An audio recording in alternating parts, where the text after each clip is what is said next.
precisar ter uma alimentação indireta. O mesmo vale para edifícios, né? O edifício não consegue fazer uma aprovação sem a alimentação indireta, precisa sim ter um reservatório. E essa alimentação indireta se torna mais para, vamos dizer, uma casa que vai ser construída com recursos próprios e que a intenção seja economizar, né, porque não tem nenhuma vantagem na indireta, em relação à indireta. Tem uma pequena vantagem, na verdade, que é a potência, no caso, a vazão que nós conseguimos ter na tubulação para um pavimento. Difícil de um pavimento, né, vem a água da rua com uma pressão maior do que normalmente tu colocaria através da caixa d'água, né. O que muitas vezes obriga o pessoal a utilizar um equipamento que, junto com a caixa d'água, quando tem pouca pressão, acha que a pressão da casa está muito baixa, que daí esse equipamento ele vai manter abastecida a caixa d'água, mas quando não tiver uma falta de água na rede da Corsã, vai estar abastecendo com a pressão da rua, né? Então ele tem uma válvula de retenção, no qual, enquanto está tendo pressão da rua, a casa está sendo abastecida pela rede da rua, né, pela rede da Corsã, e quando falta água, começa a abastecer com a água do reservatório. Mas realmente é uma exceção à regra, digamos assim. O golpe de ariete. O golpe de ariete para edificações unifamiliares ali, edifícios de pequeno porte, ele não ocorre. O que quer dizer, ele ocorre, mas numa escala bem pequena. Sei lá o que é isso. O que acontece? O golpe de ariete, ele acontece pois o líquido, materiais líquidos, eles não sofrem praticamente nenhuma compressão. Ou seja, por exemplo, equipamentos hidráulicos utilizam, no caso, o óleo dentro do instrumento para comprimir, aplicar pressão nele e assim tu conseguir criar força através do líquido. Ou seja, é um material que ele não sofre compressão, então ele pode ser utilizado para aplicar pressão através de uma bomba. O que acontece quando tu tem uma rede de esgoto? Vamos pensar, rede de esgoto não, uma alimentação de um prédio, por exemplo, onde tu vai ter um reservatório inferior e um reservatório superior. Ou seja, a tua rede da rua, tu não consegue levar a água até o reservatório superior. Tu precisa de um reservatório inferior para poder captar essa água. Após isso, é feito um bombeamento para um reservatório superior. Ou seja, nós estamos tratando de um edifício alto, um edifício com uma proporção bem grande em altura, né? Então, o que acontece? Tu tem o teu reservatório inferior, está sendo realizado um bombeamento, ou seja, está sendo elevada a água para o pavimento superior, vai chegar num ponto que vai encher todo o reservatório superior, né? E uma bomba eletrônica vai fazer o desligamento uma boia eletrônica vai fazer o desligamento da bomba. A água, ela que estava subindo, até então estava sendo empurrada para cima, ela tá dentro da tubulação.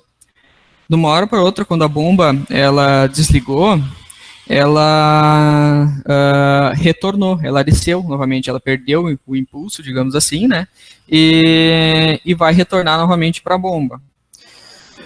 Para não ter, no caso, vai vir toda essa potência da água que está dentro do cano, né?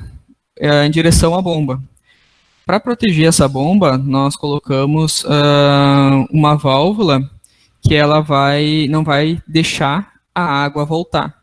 Ela vai segurar que a água, porque ela não venha com toda a força desde lá de cima para dentro da bomba, o que poderia danificar a bomba.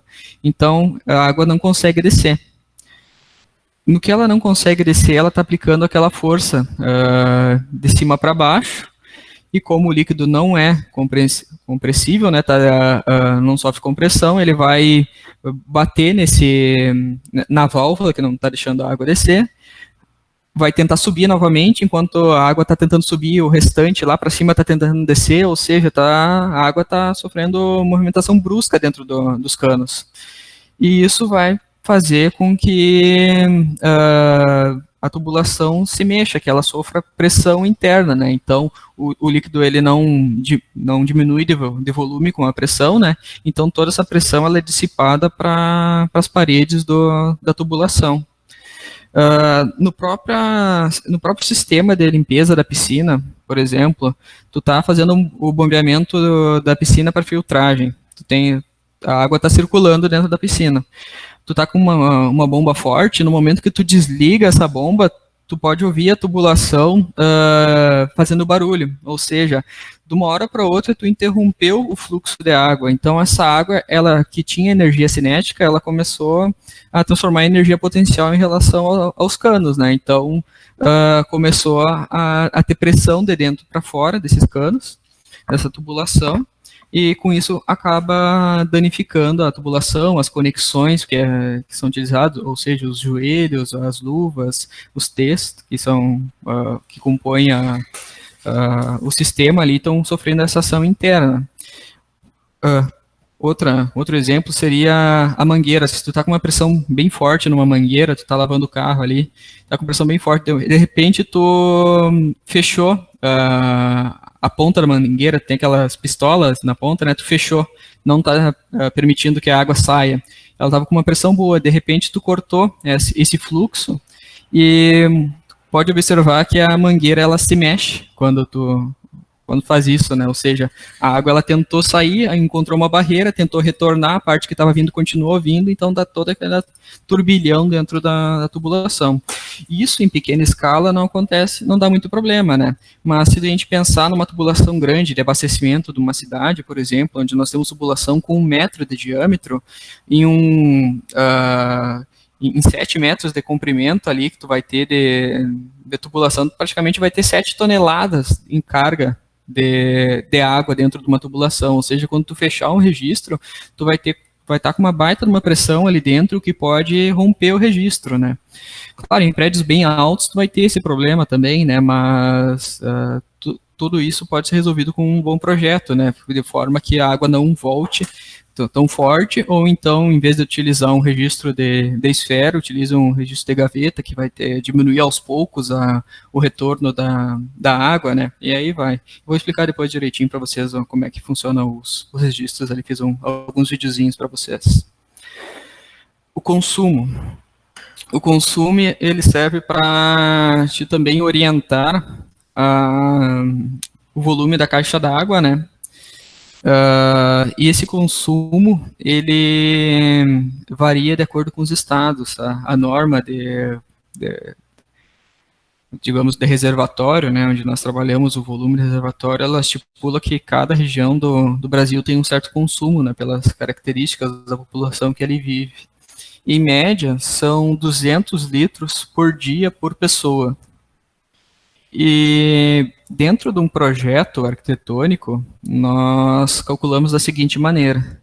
Nós calculamos que cada quarto comporta 2 pessoas. Então vamos olhar o mesmo projeto que a gente estava olhando ontem. Não é esse projeto. Esse projeto aqui. Aqui são 3 quartos. Tem esse quarto do meio, aqui o de hóspedes, o do filho e dos pais. Aqui são 3 quartos, né? 2 pessoas por cada quarto, ou seja, 6 pessoas. Cada pessoa vai consumir 200 litros por dia. Então, 6 vezes 200, 1.200. Então, tu precisa de um reservatório de no mínimo 1.200 litros para atender essa edificação. Tu sempre calcula o consumo diário da casa. Então, tu vai calcular o volume do reservatório de acordo com o consumo. Serviria basicamente para isso. A pressão, ele é medido em metros de coluna d'água, né? Então, quanto maior, mais elevado estiver o teu reservatório, maior a pressão que tu vai ter em relação às torneiras, né? Então, se a gente for analisar um prédio, o reservatório está no último pavimento, no telhado do último pavimento. O apartamento que estiver mais alto é o que tem menos pressão. E a pressão, ela vai variar também com a perda de carga na tubulação. Essa perda de carga, ela é causada pelo atrito da própria tubulação. E como é que a gente calcula esse atrito? O que a gente leva em consideração para esse atrito? A gente leva em consideração o diâmetro do tubo e também as conexões que tu vai ter até chegar no ponto onde tu vai abastecer. Então, por exemplo, o chuveiro, ele exige pelo menos 1 metro de coluna d'água, 1,5 metros de coluna d'água. A gente calcula, então, a diferença de nível entre o chuveiro e o reservatório, né? E também vai considerar a perda desse, digamos, 1 metro de coluna d'água ali, né? A diferença dessa altura em função do atrito. Quanto maior o diâmetro da tubulação, menor é a perda por atrito. E a gente considera essa perda através do comprimento também do cano, né? Então, a cada metro tu vai ter um tanto de perda referente àquele diâmetro da tubulação. E também, quanto maior a quantidade de voltas que tu tiver que dar, ou seja, quanto mais joelhos, T's tu utilizar, mais reduções tu utilizar, maior é a perda. E também uma coisa que vou mostrar também mais adiante em relação aos registros, que dependendo do registro que tu tiver que utilizar, maior é a perda também em relação a esses registros em função do funcionamento dele, né? E vocês vão ver ali que o formato interno do registro é bem diferente de um para o outro. O critério de abastecimento, então, a gente vai adotar o consumo conforme eu expliquei ali, né? Então, cada pessoa, 200 litros, em média, claro, vai variar, tem locais que são 180, tem lugares que são 220, né, por pessoa, mas isso a gente vê em norma, né? Utiliza, então, para fazer o cálculo da caixa d'água. Intensidade de precipitação. Para a intensidade de precipitação, nós utilizamos, deixa eu ver aqui, a NBR 10.844. Ela fala sobre as instalações pluviais da casa e ela vai dar todo o parâmetro de cálculo. Esse parâmetro de cálculo, ele leva em consideração o período de retorno para uma determinada intensidade de chuva e também pela região que vai acontecer essa intensidade de chuva. Então, lá no final da norma,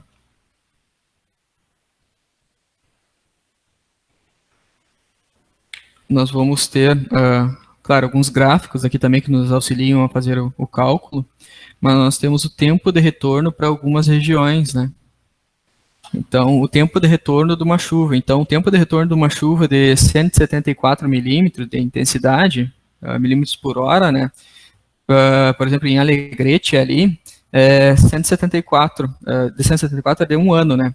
Para 5 anos, nós vamos ter um tempo de retorno, vamos ter uma intensidade de 238. E para 25 anos, teremos de 313. Essa intensidade, no caso, a gente vai aplicar nas fórmulas, né? Então, a gente vai pegar as fórmulas, os gráficos ali para preencher as equações e assim a gente poder calcular. Então, cada região do Brasil tem uma intensidade, então varia bastante. Por exemplo, aqui, ó, o tempo de retorno de uma chuva em 1 ano para Alegrete, aqui é de 174. Então, se a gente for olhar aqui em Corumbá, no Mato Grosso é 120, né? Já reduziu bastante. Aqui e por incrível que pareça, aqui em Encruzilhada do Sul, ó, mesmo sendo no Rio Grande do Sul, diminui para 106, né? Milímetros por hora. Então, a gente sempre utiliza o mais próximo que a gente puder da região onde a gente estiver. Temos a de Santa Maria aqui. Então, aqui nós temos... Oi.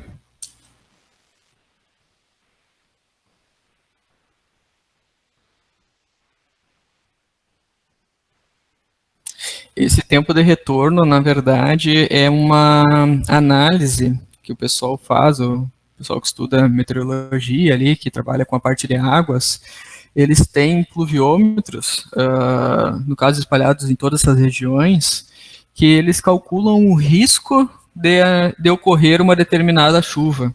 Ou seja, uma chuva de maior intensidade, tu tem um risco bem menor de acontecer. Então, provavelmente uma vez a cada 25 anos vai acontecer uma chuva dessa intensidade. Não lembro exatamente qual é a cadeira que nós estudamos isso, mas a gente trabalha bastante nessa parte de como é feito o estudo e tal, como é que é analisada essa questão, estuda os dados de pluviômetro.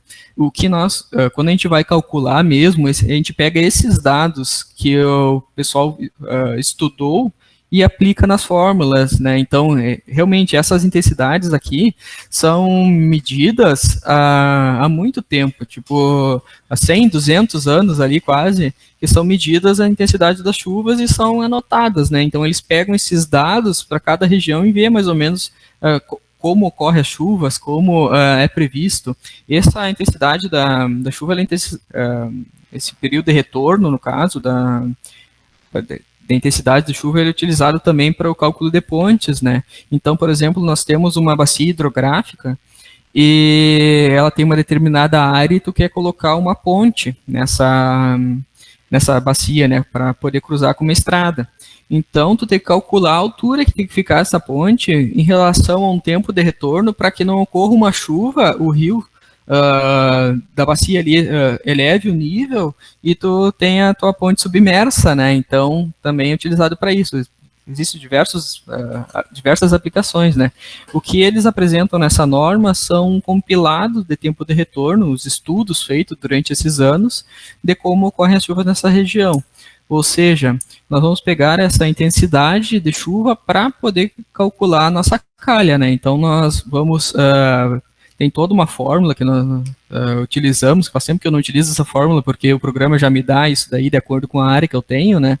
Mas temos diversas equações aqui que nós vamos utilizar para fazer esse cálculo, né, de quanto a gente vai precisar de área. De área não, de volume, né, da calha em si, para poder dar conta. Então, nós temos a área do nosso telhado, quanto maior a área de captação dessa intensidade de chuva, né?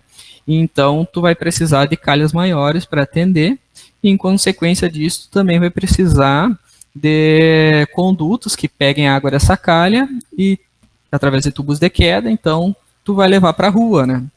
Então, seria basicamente isso. Essas intensidades da chuva é para te calcular o quanto tu vai precisar de área de calha e também, consequentemente, toda a parte pluvial da casa, né? João, só uma confirmação. Tá? Só uma confirmação. Isso é uma medida de segurança, né? Para usar como baliza no projeto. O software, a gente botando no software a região, ele já vai contar com essa NBR para fazer o dimensionamento e tudo mais? Isso, nós aplicamos a região, no caso, que vai ser realizado o projeto. E dentro dele ele já tem essa norma, né? Então, dentro da programação do software, ele já tem essa tabela, onde ele vai aplicar o cálculo, né? Então, realmente, ele se obriga a isso, né? Todo software segue as normas, no caso, todo software não, pelo menos o software bem bastante conhecidos, bem conceituados, utilizam, né? Seguem todas as normas, até muitas vezes implica em caso de ocorrer alguma atualização na norma, o software também tem que ser atualizado, né? Então já está dentro desse processo. Show, valeu, João. As colunas. As colunas são os condutos verticais tanto do pluvial, quanto do esgoto, quanto da água fria, água quente. Então é todo o conduto vertical que são os ramais principais do cálculo, no caso. Vamos olhar um projeto aqui. Foi um dos primeiros projetos que eu fiz.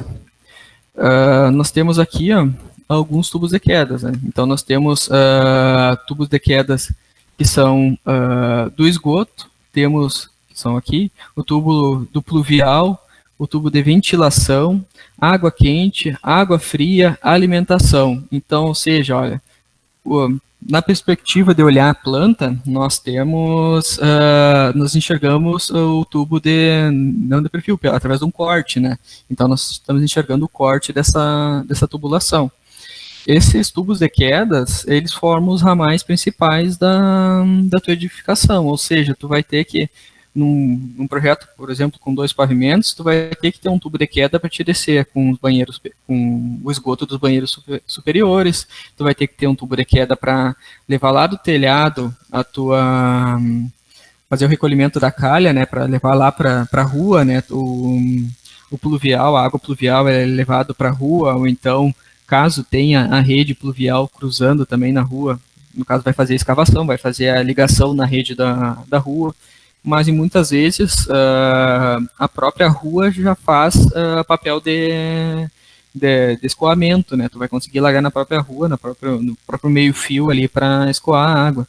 E está ok. Depois tem uma cadeira que é basicamente sobre isso, para saber o quanto que partes da cidade tu vai precisar que a água, no caso, consegue correr pela rua, quais partes tu vai precisar de uma rede que leve através de uma tubulação, né?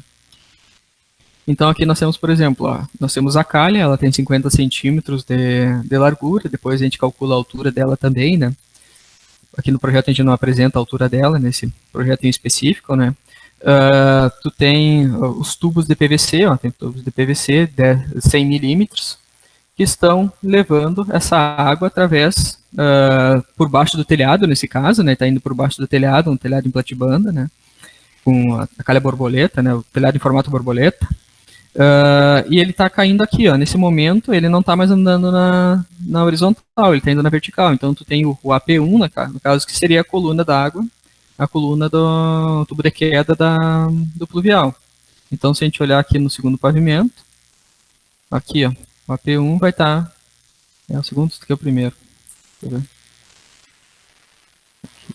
AP1 aqui, vai estar cruzando, está descendo aqui por a laje, aqui está vindo pelo telhado, pela parte de cima da laje, por baixo do gesso, e daí está descendo aqui no cantinho do banheiro, está descendo esse canto do banheiro, que depois vai estar saindo aqui dentro da lavanderia, indo em direção a uma caixa de areia.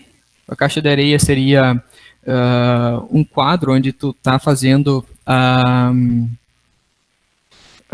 ligação de diversos pontos ou curvas mais acentuadas na horizontal, né? Ou seja, tu está vindo aqui fazendo uma curva de 90 graus em direção à frente, Então tu está vindo até a frente com essa tubulação. Vamos ver a tubulação em si, A tubulação do pluvial é a mesma do esgoto. Então nós temos essa tubulação. Normalmente não se utiliza cola para fazer a ligação entre essa tubulação. Apenas, digamos, como a água dentro da tubulação de esgoto ela não está sob pressão, isso é um ponto importante, a água da tubulação de esgoto não está sob pressão, ou seja, não existe pressão dentro dos canos, apenas escoa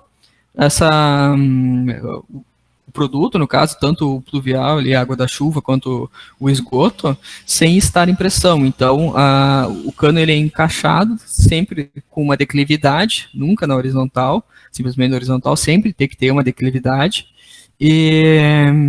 para poder escoar, senão não vai escoar, e daí é levado até a rua. Então, nós temos aqui diversas conexões. Aqui seria algumas curvas em 45 graus, luva, aqui um redutor, um Y, claro, das diversas bitolas aqui. Esse aqui também é um joelho 45 graus.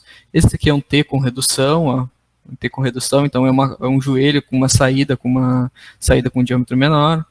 Aqui, bem no canto, seria um T sem redução, um T normal. Um cap na ponta, que seria para fechar a tubulação, né? Então, esse tipo de cano é utilizado tanto para o esgoto quanto para o pluvial.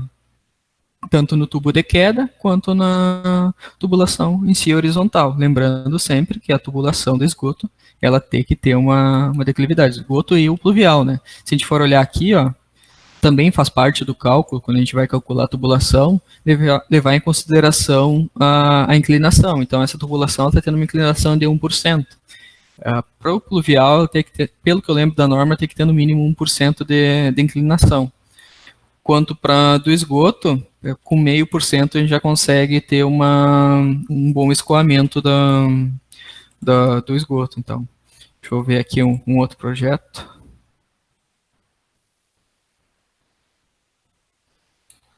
Bom, aqui está boa parte com uma inclinação um pouco maior, porque permitiu, né? É melhor utilizar uma inclinação maior, porque tu vai ter um escoamento melhor, né?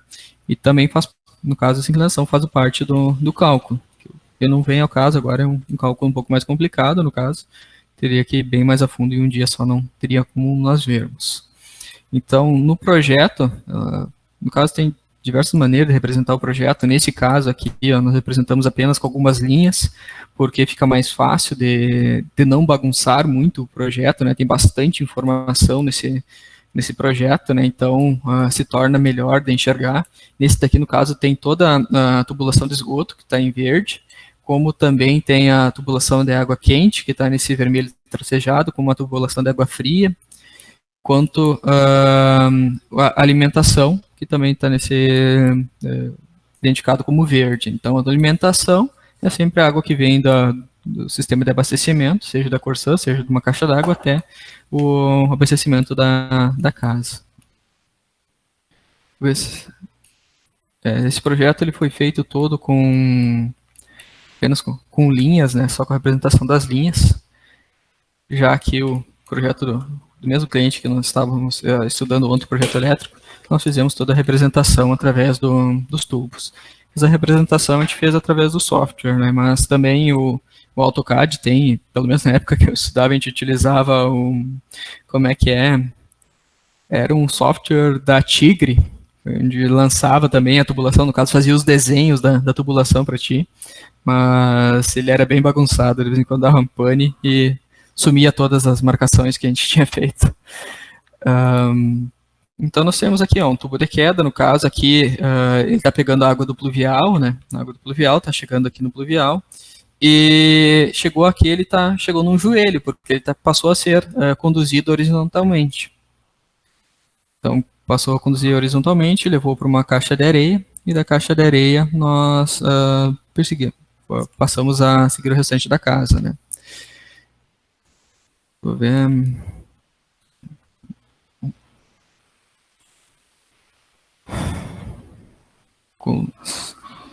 As colunas,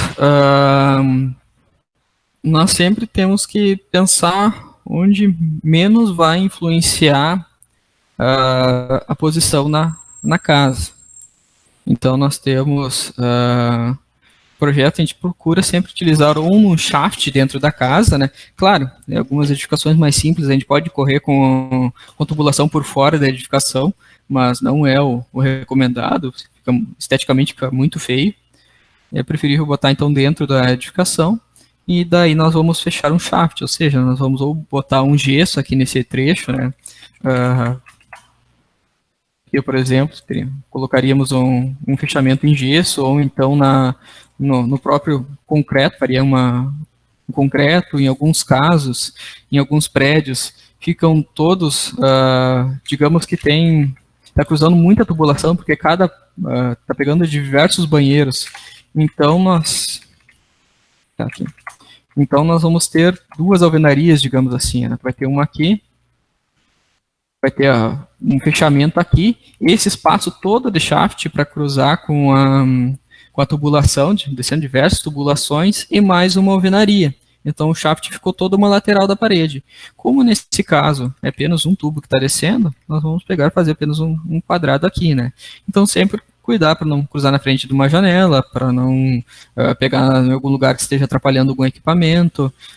Dentro da área do box também não colocar do lado do chuveiro, colocar do lado contrário, caso precisar cruzar com esse tubo de queda dentro do box. E, por exemplo, aqui nesse cantinho da porta, a gente não poderia botar um shaft aqui, ó. Não teria como colocar aqui e acabar interferindo na posição da porta, teria que puxar a porta um pouco mais para o lado aqui para poder fechar. Também ficaria batendo a porta nesse canto, então é preferível que a gente coloque aqui nesse cantinho. Sempre colocar, sempre não, mas preferencialmente colocar ele dentro de uma área úmida, numa área onde talvez tu precise fazer uma manutenção, muitas vezes é o que a gente vai precisar. Por exemplo, nós temos um banheiro no segundo pavimento, e esse banheiro está exatamente em cima de um outro banheiro na parte de baixo, então tu vai economizar a tubulação descendo sempre dentro do banheiro, né? E como em 2 pavimentos, no caso, tu vai ter essa tubulação abaixo da laje, presa abaixo da laje, tu vai ter que ter um forro em gesso, né? Então já é uma área que, caso dê problemas, tu vai ter que arrancar o forro em gesso, tu já vai fazer uma manutenção dentro do banheiro, tu já vai fazer a manutenção dentro dentro do shaft, dentro do box ali, o que for necessário, né? Então isso se torna uma área administrativa, digamos assim.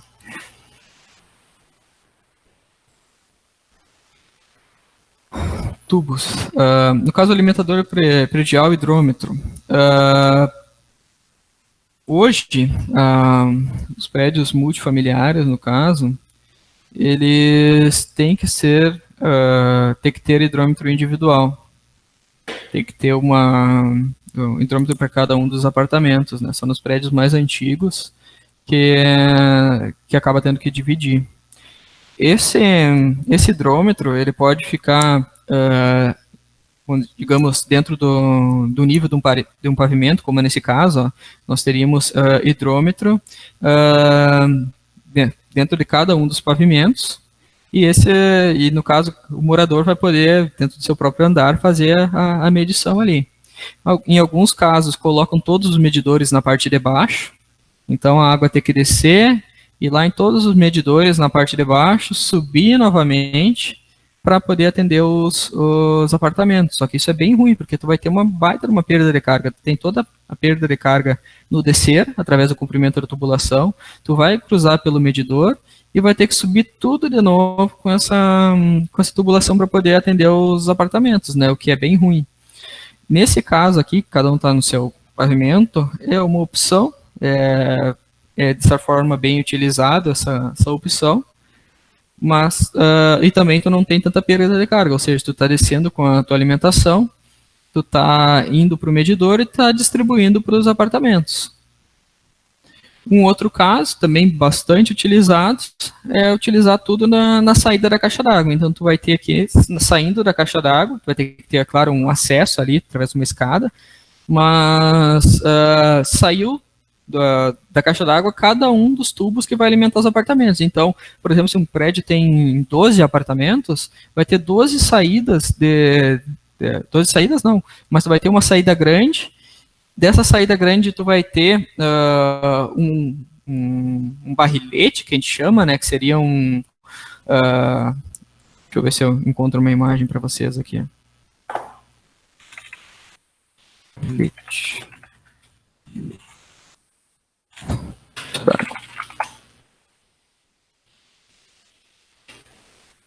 Aqui, ó, tá? Imagem muito pequena. Seria isso daqui, ó. Isso aqui é um barrilete, ó. Tu tá saindo com a tua alimentação e tá tendo esses diversos joelhos, esses diversos T's aqui, ó.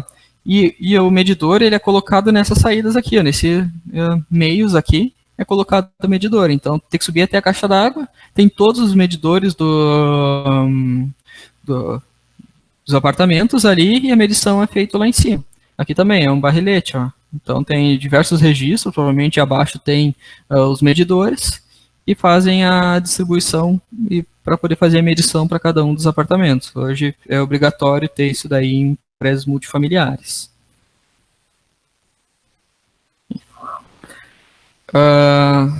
Tubos, tipos, vamos lá. Esse daqui seria o tubo de água fria, né? O marrom. Antigamente utilizavam tubos de chumbo, tubos de cobre para conduzir a água. Hoje em dia é só o PVC. Esses são as conexões da tubulação de água fria. Então, T, joelhos, curvas, joelhos em 45 graus, luvas com rosca, que seria para te colocar a torneira, né? Esse aqui é uma união, esse aqui é um flange. Quando tu sai de uma caixa d'água, tu sai com um flange, ou seja, tu vai desconectar essa parte da esquerda com essa parte da direita, vai fazer um furo na caixa d'água e vai unir elas novamente. Aqui tem uma borracha que vai evitar a vedação, e assim tu sai da caixa d'água e leva para a rede da tua casa. Aqui, ó. Esse daqui é o tubo de água quente. Esse aqui é o CPVC, é o da Tigre, é um dos mais utilizados. Também tem um outro tubo também para água quente, que daí ele não é colado, ele é feito por termofusão, ou seja, tu meio que utiliza um equipamento para meio que derreter o tubo, né? É um tubo verde, então tu derrete esse tubo e encaixa na conexão, e daí depois que ele esfria, ele vai segurar, digamos assim, é feito uma termofusão entre os dois materiais. Isso aqui é o PPR. Tubo, PPR. É basicamente esse tubo aqui com todas as suas conexões, e daí não é utilizado cola, é utilizado um equipamento que vai fazer a união entre a conexão e o tubo em si. Em termos de resistência, esse tubo verde ele aguenta um pouco mais de temperatura e pressão do que esse tubo branco. Opa. Não é esse, é esse daqui. Aguenta mais do que esse daqui. Mas esse daqui é muito mais prático para executar e é um dos mais utilizados no mercado. E claro, nós temos o que eu já mostrei para vocês ali, que é o tubo que é tanto para o pluvial quanto para o esgoto. Aqui, registros. Fiz um videozinho sobre os registros. Nós temos o primeiro registro, é o registro mais simples, que ele é o registro de esfera. Ó, ele tem esse meio, que ele vai... ele tem uma esfera no centro, que ele vai girar e vai cortar a água. Ó. Então, ele tem uma esfera no meio, que que interrompe a água. Esse tubo de esfera, ele é utilizado bastante na saída das caixas d'água, porque com um quarto de volta ali, tu já consegue fazer o fechamento da água, né? Ele é um registro menos resistente, mas ele é o que tem menos perda de carga também. Então, ele não vai causar tanto atrito para a água que estiver cruzando. Nós temos também o registro de gaveta. Registro de gaveta, ó, ele tem também de um quarto de volta, que tu vai girar só um quarto de volta e ele vai fechar. Mas também tem esse daí que tu vai rosqueando ele, no caso, até fazer o fechamento. Esse daí é utilizado normalmente para fazer, por exemplo, dentro de uma cozinha, tu vai ter as tuas torneiras, mas no momento que tu for fazer a manutenção dessa torneira, tu vai ter que desligar o registro. Tu não quer ter lá em cima na caixa d'água, então tu vai ter um registro dentro da cozinha, onde vai fazer o corte da caixa d'água. E nesse caso ele tem um fechamento bem lento também, o que ajuda a evitar o esforço de ariete ali, né? E por fim nós temos o registro de pressão. Peguei um registro de pressão bem simples, é plástico, ó, que ele tem uma borrachinha na ponta, ó, ele vai fechando bem devagar e vai apertando no final, né? Ele tem uma borrachinha que faz a vedação do final. Como vocês podem ver, esse registro mesmo todo ele aberto, ele tem toda essa parte aqui, ó, do plástico, no caso, onde vai se apoiar na borracha que vai fechar. Ele tem um desempenho bem ruim em termos de perda de carga, né? Ele tem toda essa parte que vai trancar a circulação da água, né? Vai ser um atrito bem grande ali. Esse daí é sempre utilizado nos chuveiros, então quanto mais a gente abrir o registro ali, mais vai aumentar a vazão da água. E no caso esse é um bem simples, de plástico mesmo, né? Mas tem de metal também, que tem uma borrachinha bem parecida com essa daí.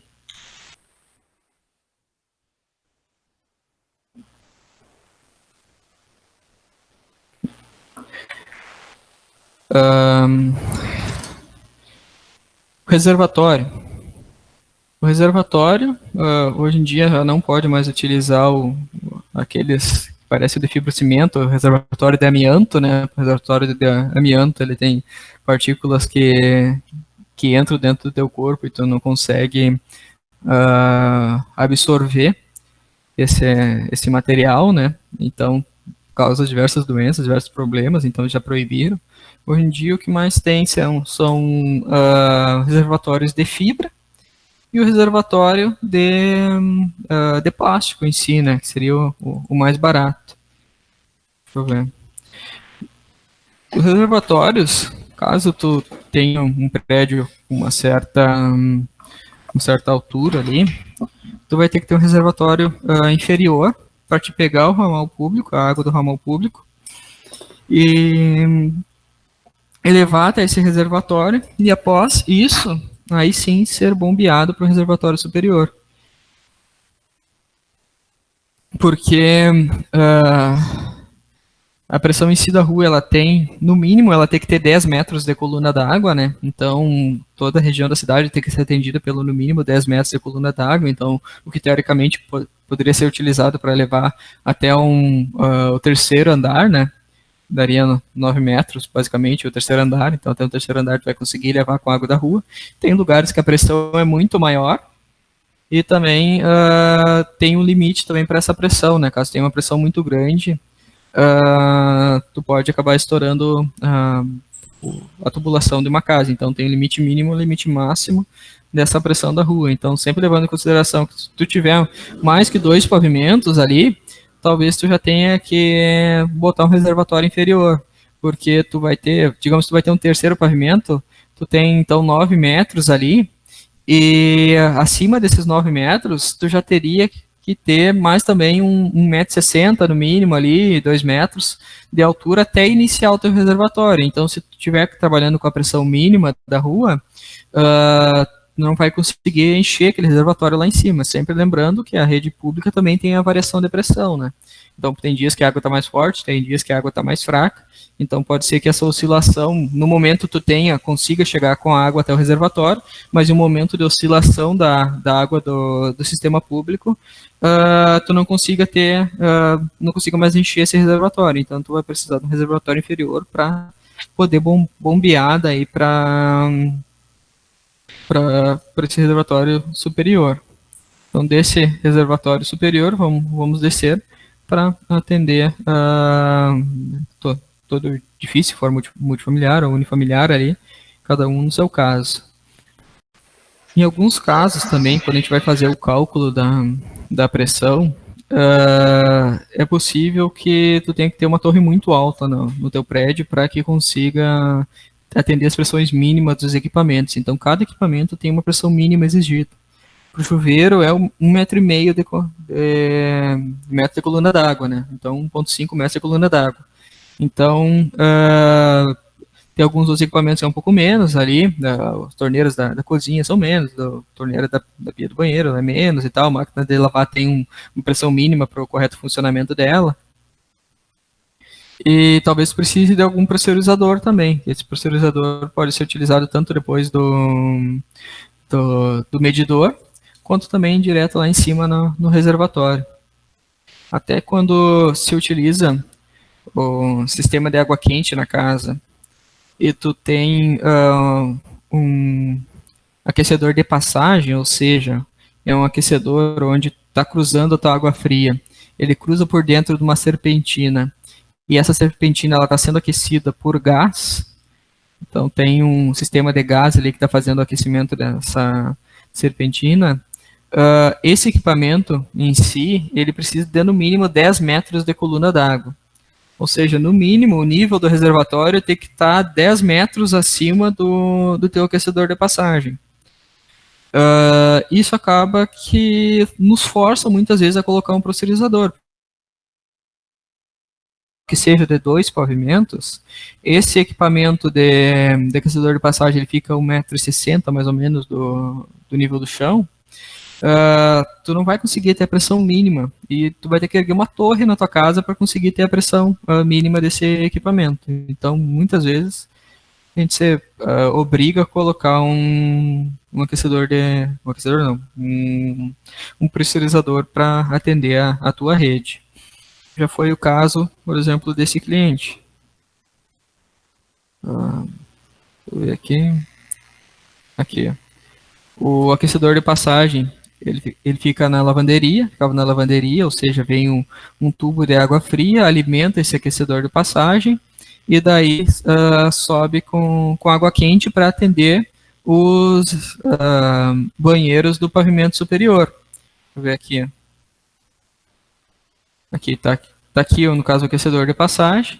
Esse aquecedor de passagem, ele vai ter que atender os banheiros do pavimento superior aqui. Então, tu vai ter que subir, tu vai ter que descer com a água, levar teu aquecedor de passagem e depois subir.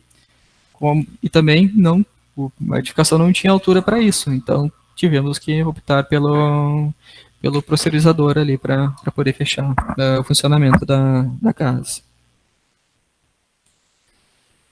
Oi. Tu falou que tipo, nos prédios, tipo, vai depender da pressão da rua tipo, no local, enfim, determinado da construção, né? Isso. E, tipo, onde que a gente consegue descobrir, ou sei lá, tipo, saber a pressão da rua em Santa Maria, por exemplo? Não sei se é bem isso, mas mais ou menos. Não tem como tu saber.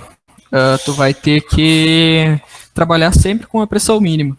Tu tem 10 metros de coluna d'água, tem pressão mínima, é com isso que tu vai ter que trabalhar. Então, até pela norma da prefeitura hoje, para edificações multifamiliares, edificações verticais ali, tu obrigatoriamente vai ter que ter esse reservatório inferior. Tu te obriga a ter esse reservatório inferior. Então, a própria aprovação do projeto na prefeitura já te obriga a fazer isso daí, né? Mas na prática tu sempre vai trabalhar considerando a menor pressão que tu vai ter, porque mesmo uma região onde tem uma pressão um pouco maior, de vez em quando ela vai ter uma oscilação de pressão, e daí tu não vai conseguir chegar em aqueles momentos do dia até o teu reservatório superior, caso tu passar desses 10 metros de coluna d'água, né? O certo é 10 metros, tu vai ter, bem raramente tu vai ter, a não ser que tenha algum problema na rede ali, tu vai ter esses 10 metros de coluna d'água. Agora, mais que isso, já se torna bem variável, né? Pode ser que no momento tu tenha, e em outro momento tu não vai ter. Então não tem como correr atrás mesmo. João, Oi. Tá, esse aí, Matheus.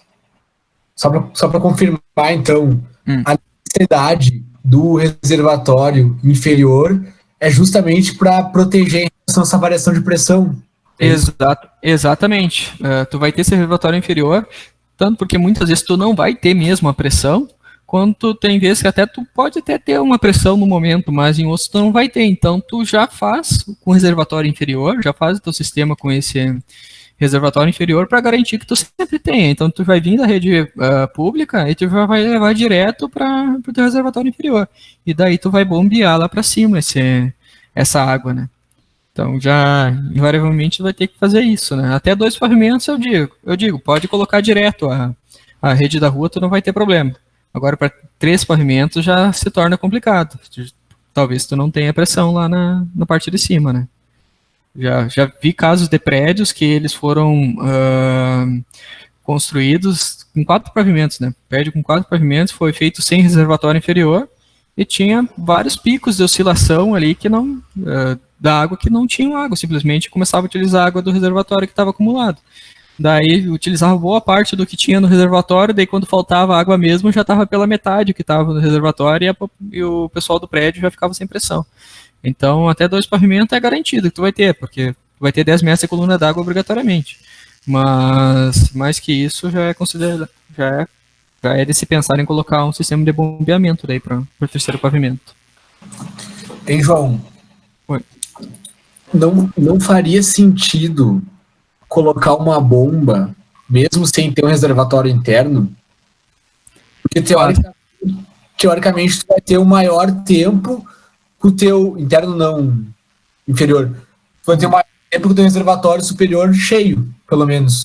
Sim, tem essa possibilidade também, só que os pressurizadores eles não são tão fortes, então talvez tenha que fazer um bombeamento direto, quem sabe, mas eu acho que mesmo assim não funcionaria, porque se tu vai ter uma variação muito grande da água, tem uma variação bem grande da água que tu vem da rua, pode ser que danifique o teu equipamento, então diretamente não é aconselhável. Além disso, normalmente a bomba ela é utilizada não ligada diretamente à rede, não diretamente numa fonte, sempre vai ter nem que seja um micro reservatório para fazer um bombeamento dessa água, né? Ela suga um pouco da água, né, e dissipa. Ela não é ligada diretamente ao abastecimento. Eu acho que acabaria influenciando na manutenção desse equipamento, né. O pressurizador, que ele é ligado direto na rede, por exemplo, nós temos um pressurizador que ele tem um diâmetro de 40 ou 50 milímetros, que é a saída da caixa d'água. Essa é a saída da caixa d'água, então tu já coloca direto na saída da caixa d'água. A variação não vai ser muita, porque tu vai ter, no máximo, um reservatório ali com 1 metro de altura, de pressão, né? Então a variação vai ser de 1 metro, que tu vai ter abastecendo esse pressurizador, então não vai ter tanta energia envolvida para poder ocasionar algum problema, né? E também, se caso seja acionado esse equipamento e tiver uma falta de água, muitos equipamentos, se eles forem acionados sem a água, tu vai queimar, invariavelmente, tu vai queimar teu equipamento. Tu não tem o sistema que faz o resfriamento do sistema, né? A própria água ele já faria o resfriamento do sistema. E vai ter que causar esse problema, tu vai perder teu equipamento, né? Ele vai acionar mesmo que não tenha água, então vai dar esse problema.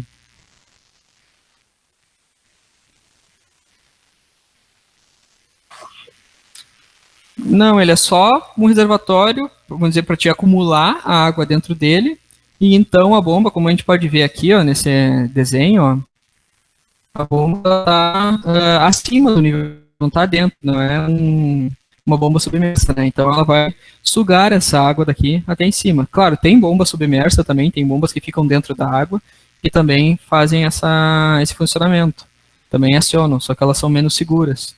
Então utiliza-se dessas aqui que são mais duráveis, digamos assim, tem uma manutenção menor, né? E tu consegue utilizar esse sistema que no caso tu tem, nesse caso que ele tem duplo bombeamento, mas que também pode fazer, caso dê problema numa das bombas, tu tem a outra de reserva, com uma bomba só tu consegue fazer funcionar, consegue empurrar essa água, né? Claro, se utilizar uma bomba muito pequena, ela não vai ter condições. Mas daí tu realmente precisa ter 2 bombas para conseguir bombear lá para cima, mas em alguns casos consegue isolar. Tu fecharia esse registro, por exemplo, né? Tem que dar uma manutenção nessa bomba, tu fecharia esse registro e daí acionaria apenas essa. Por um curto período de tempo funcionaria, né? Até fazer a manutenção dessa outra aqui. Então ela só acumula, digamos assim, ela também tem a função de acumular e também para o próprio funcionamento da bomba, né? O sistema de funcionamento da bomba. Hein, João? Digamos, num caso, tá, minha cliente tem uma casa de 2 andares ali, então tá dentro da coluna. Uhum. Mesmo assim, ela tem problema de pressão. Digamos, o chuveiro que ela tem no 2º andar tem baixa pressão. Faz sentido eu botar um pressurizador direto na saída da caixa, ou antes eu teria que entender onde é que está esse problema de pressão, porque talvez seja vindo da rua, né? Tu tem que saber se no caso, se esse chuveiro, no caso, ele está sendo abastecido por uma caixa d'água, né?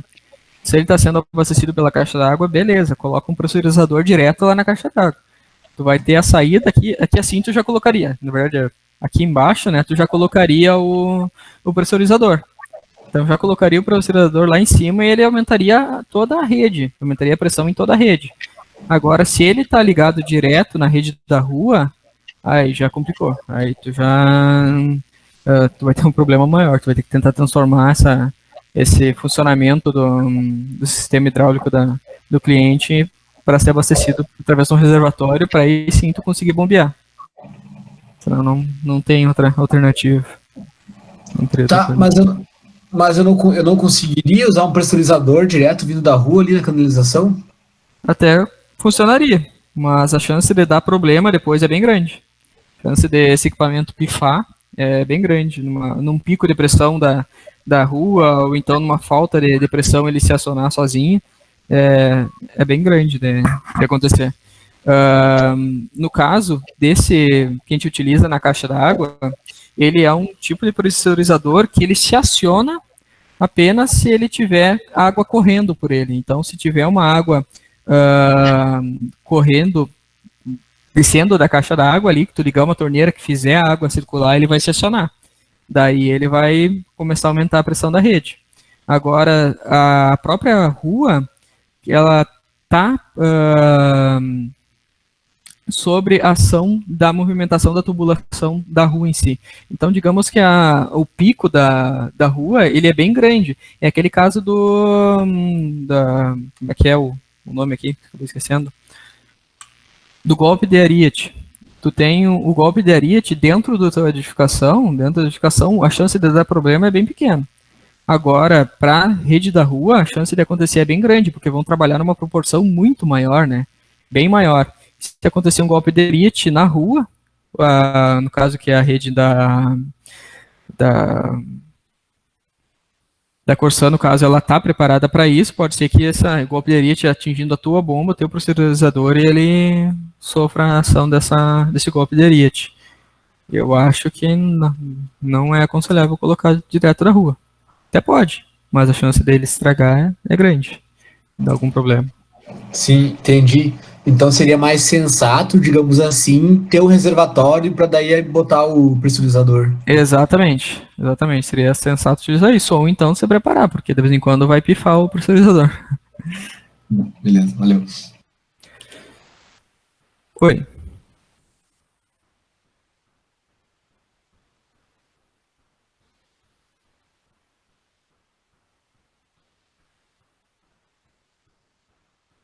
Aham.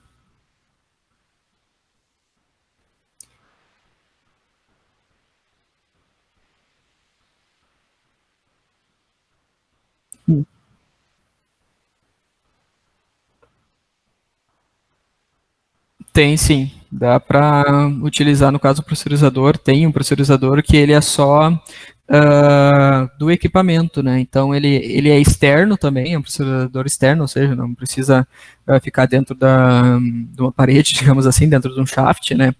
Ele é conectado direto por 2 tubos de menor porte, digamos assim. Esse que sai da caixa d'água, invariavelmente, ele vai ser de 40 ou 50 milímetros de diâmetro.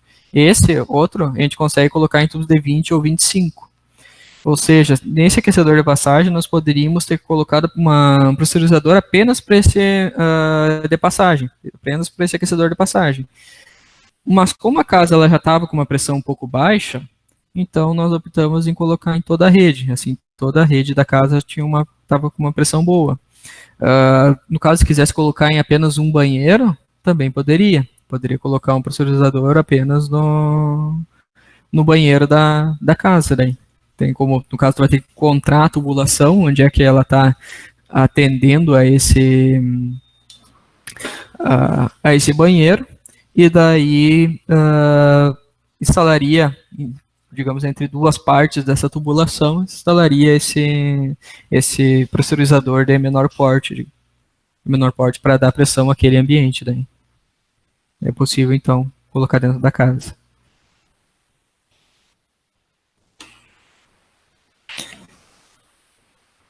Vamos ver. Bom, a ordem projetual. Ele vai... Quando vamos fazer o cálculo hidráulico, nós trabalhamos normalmente com a demanda. Então, nós vamos pegar o pior ponto do teu projeto e ver se aquele pior ponto está sendo atendido. Qual é o pior ponto? É o ponto onde precisa de uma maior pressão, ou seja, a demanda daquele equipamento é uma demanda maior, por exemplo, o chuveiro, né, que é 1,5 metro de coluna d'água para abastecer ele.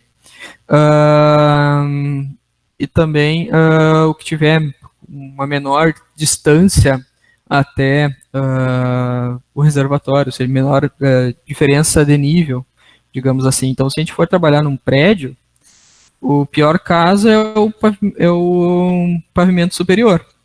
Então, tu vai ter que trabalhar para que o chuveiro do pavimento superior seja atendido.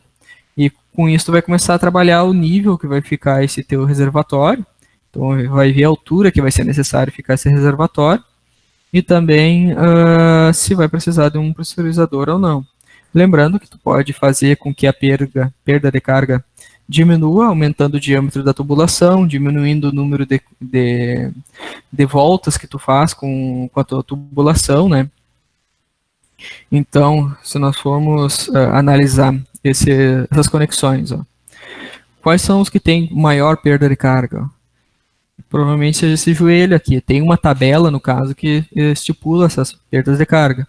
No caso, o joelho tem uma perda de carga grande, um T tem uma perda de carga grande, porque tu vai ter uma pressão que vai para esse lado, por exemplo, tá vindo daqui para cá, ó, tu vai ter uma pressão que está indo para cá e uma pressão que está indo para cá. Então, tu está dividindo em duas a pressão que tu está tendo.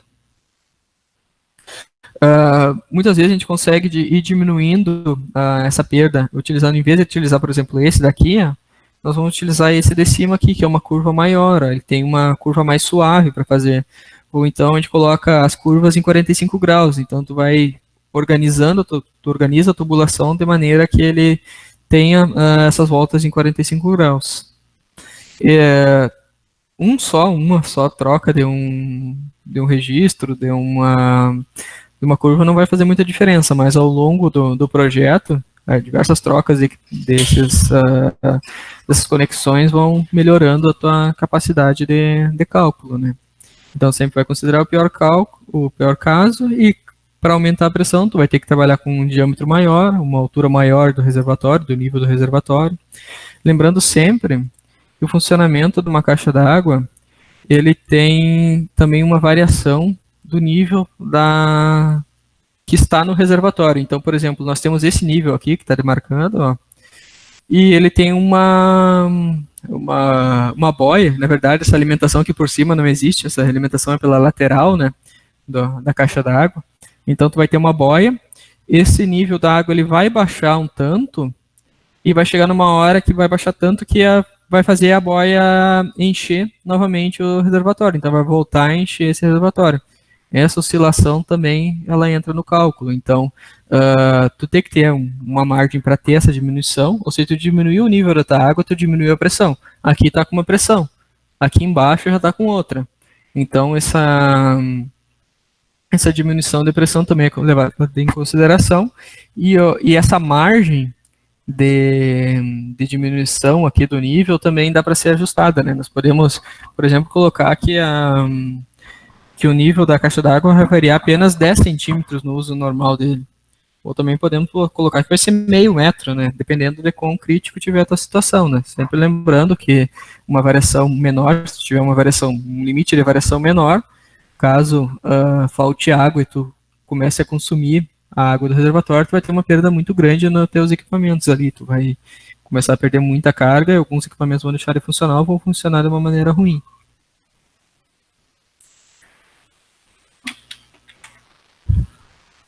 Sanitário e pluvial. Bom, vamos falar do sanitário, o destino.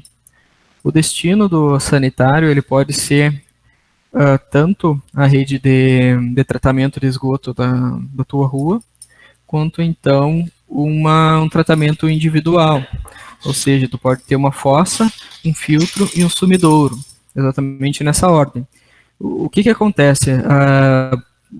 Realmente a situação do Brasil é bem ruim nesse aspecto.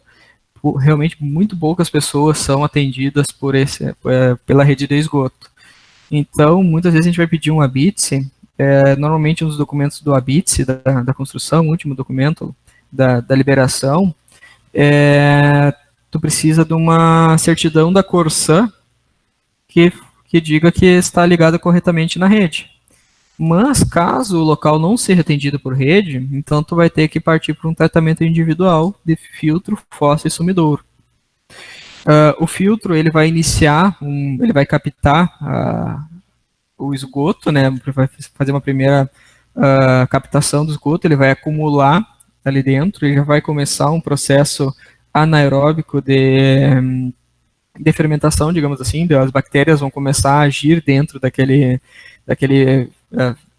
daquela fossa inicialmente, já vai começar uma certa degradação do material orgânico ali, vai passar por um filtro, o filtro ele vai também aumentar a superfície de contato das bactérias com o produto, né, o esgoto, e também vai fazer uma degradação dos produtos sólidos, né? Então vai cruzar por um filtro de pedra ali, normalmente dentro de um filtro coloca pedras, ou então tem alguns filtros que eles são plásticos, daí já tem um sistema dentro deles ali que também vai degradar o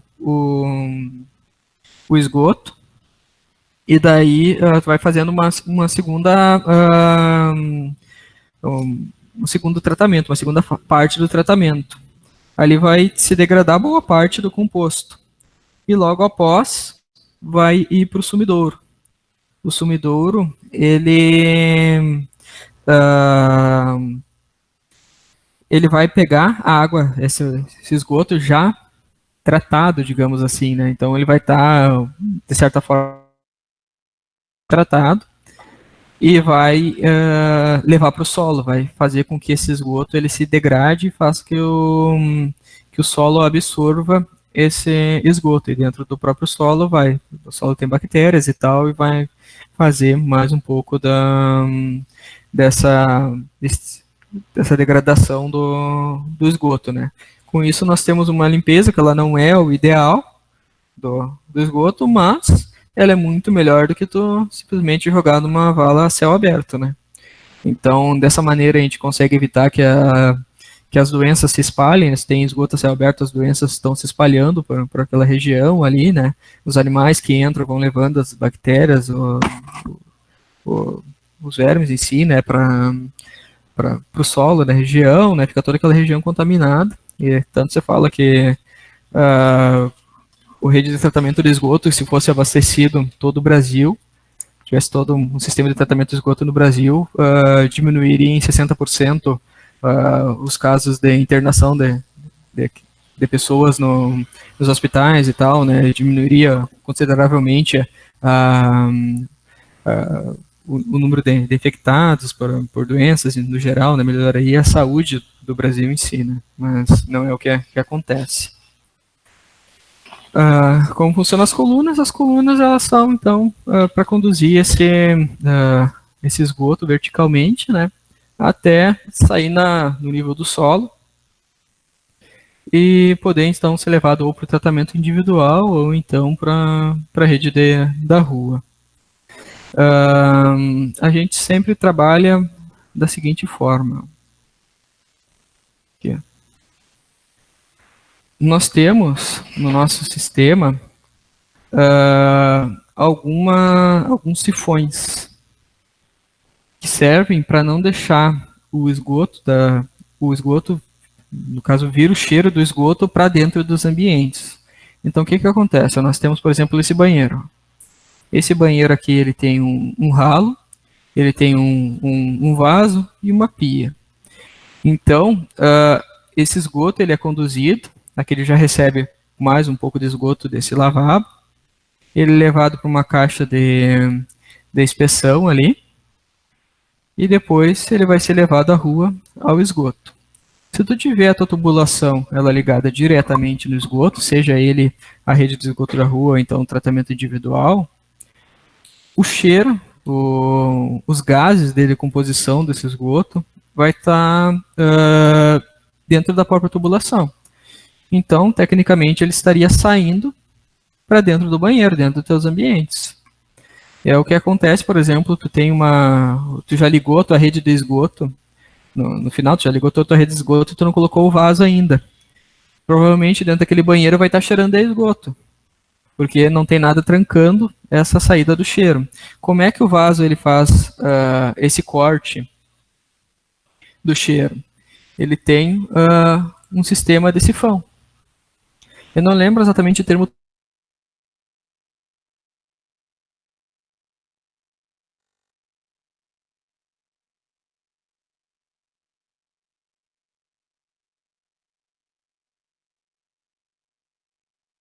Se foi, sifão.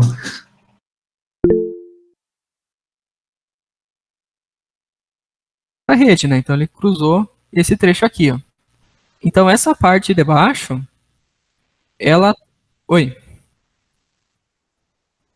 Ah, tá. Vou começar. Posso?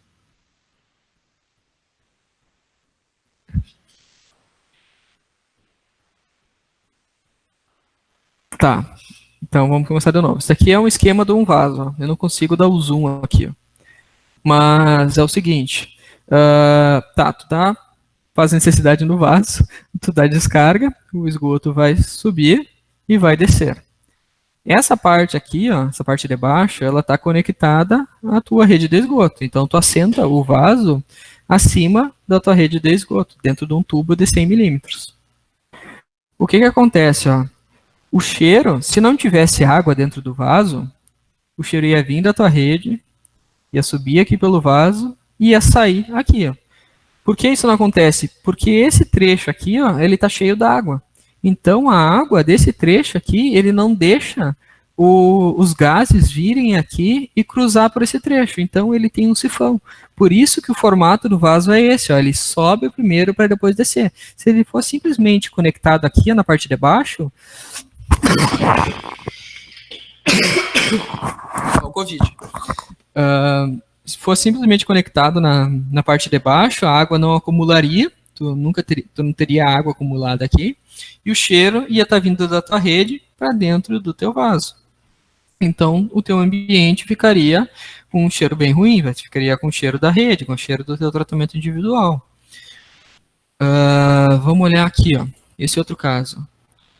Isso daqui, ó, é um ralo. Isso aqui é um ralo, ó. O teu ralo, ele tem sempre água dentro dele. No momento que tu começa a encher ele de água, esse nível sobe e ele entra para a tubulação. Então, tu tem os gases aqui, ó, eles param na água e não vêm para cá. Essa partezinha aqui, ó, seria esse negocinho aqui, ó, é o sifão. Caso o teu ralo não tenha esse sifão, vai estar vindo o cheiro da rede para dentro do teu banheiro, né? Então esse sifão ele faz a proteção, ele fica imerso parcialmente dentro da água, de forma que o gás não consiga fazer essa volta aqui por baixo, ó. Então não está vindo cheiro.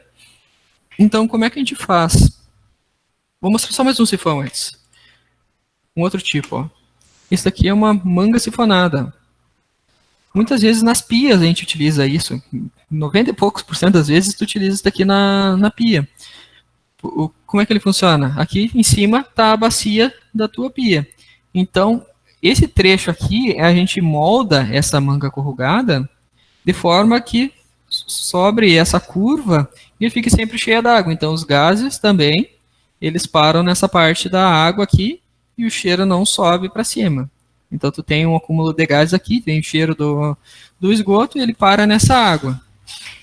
O sifão, essa manga corrugada, o pessoal chama de mangaguela, ela é moldável, né? Então, ela vem comprimida, tu puxa ela vai esticar, e daí tu molda ela para que ela fique dessa maneira, né?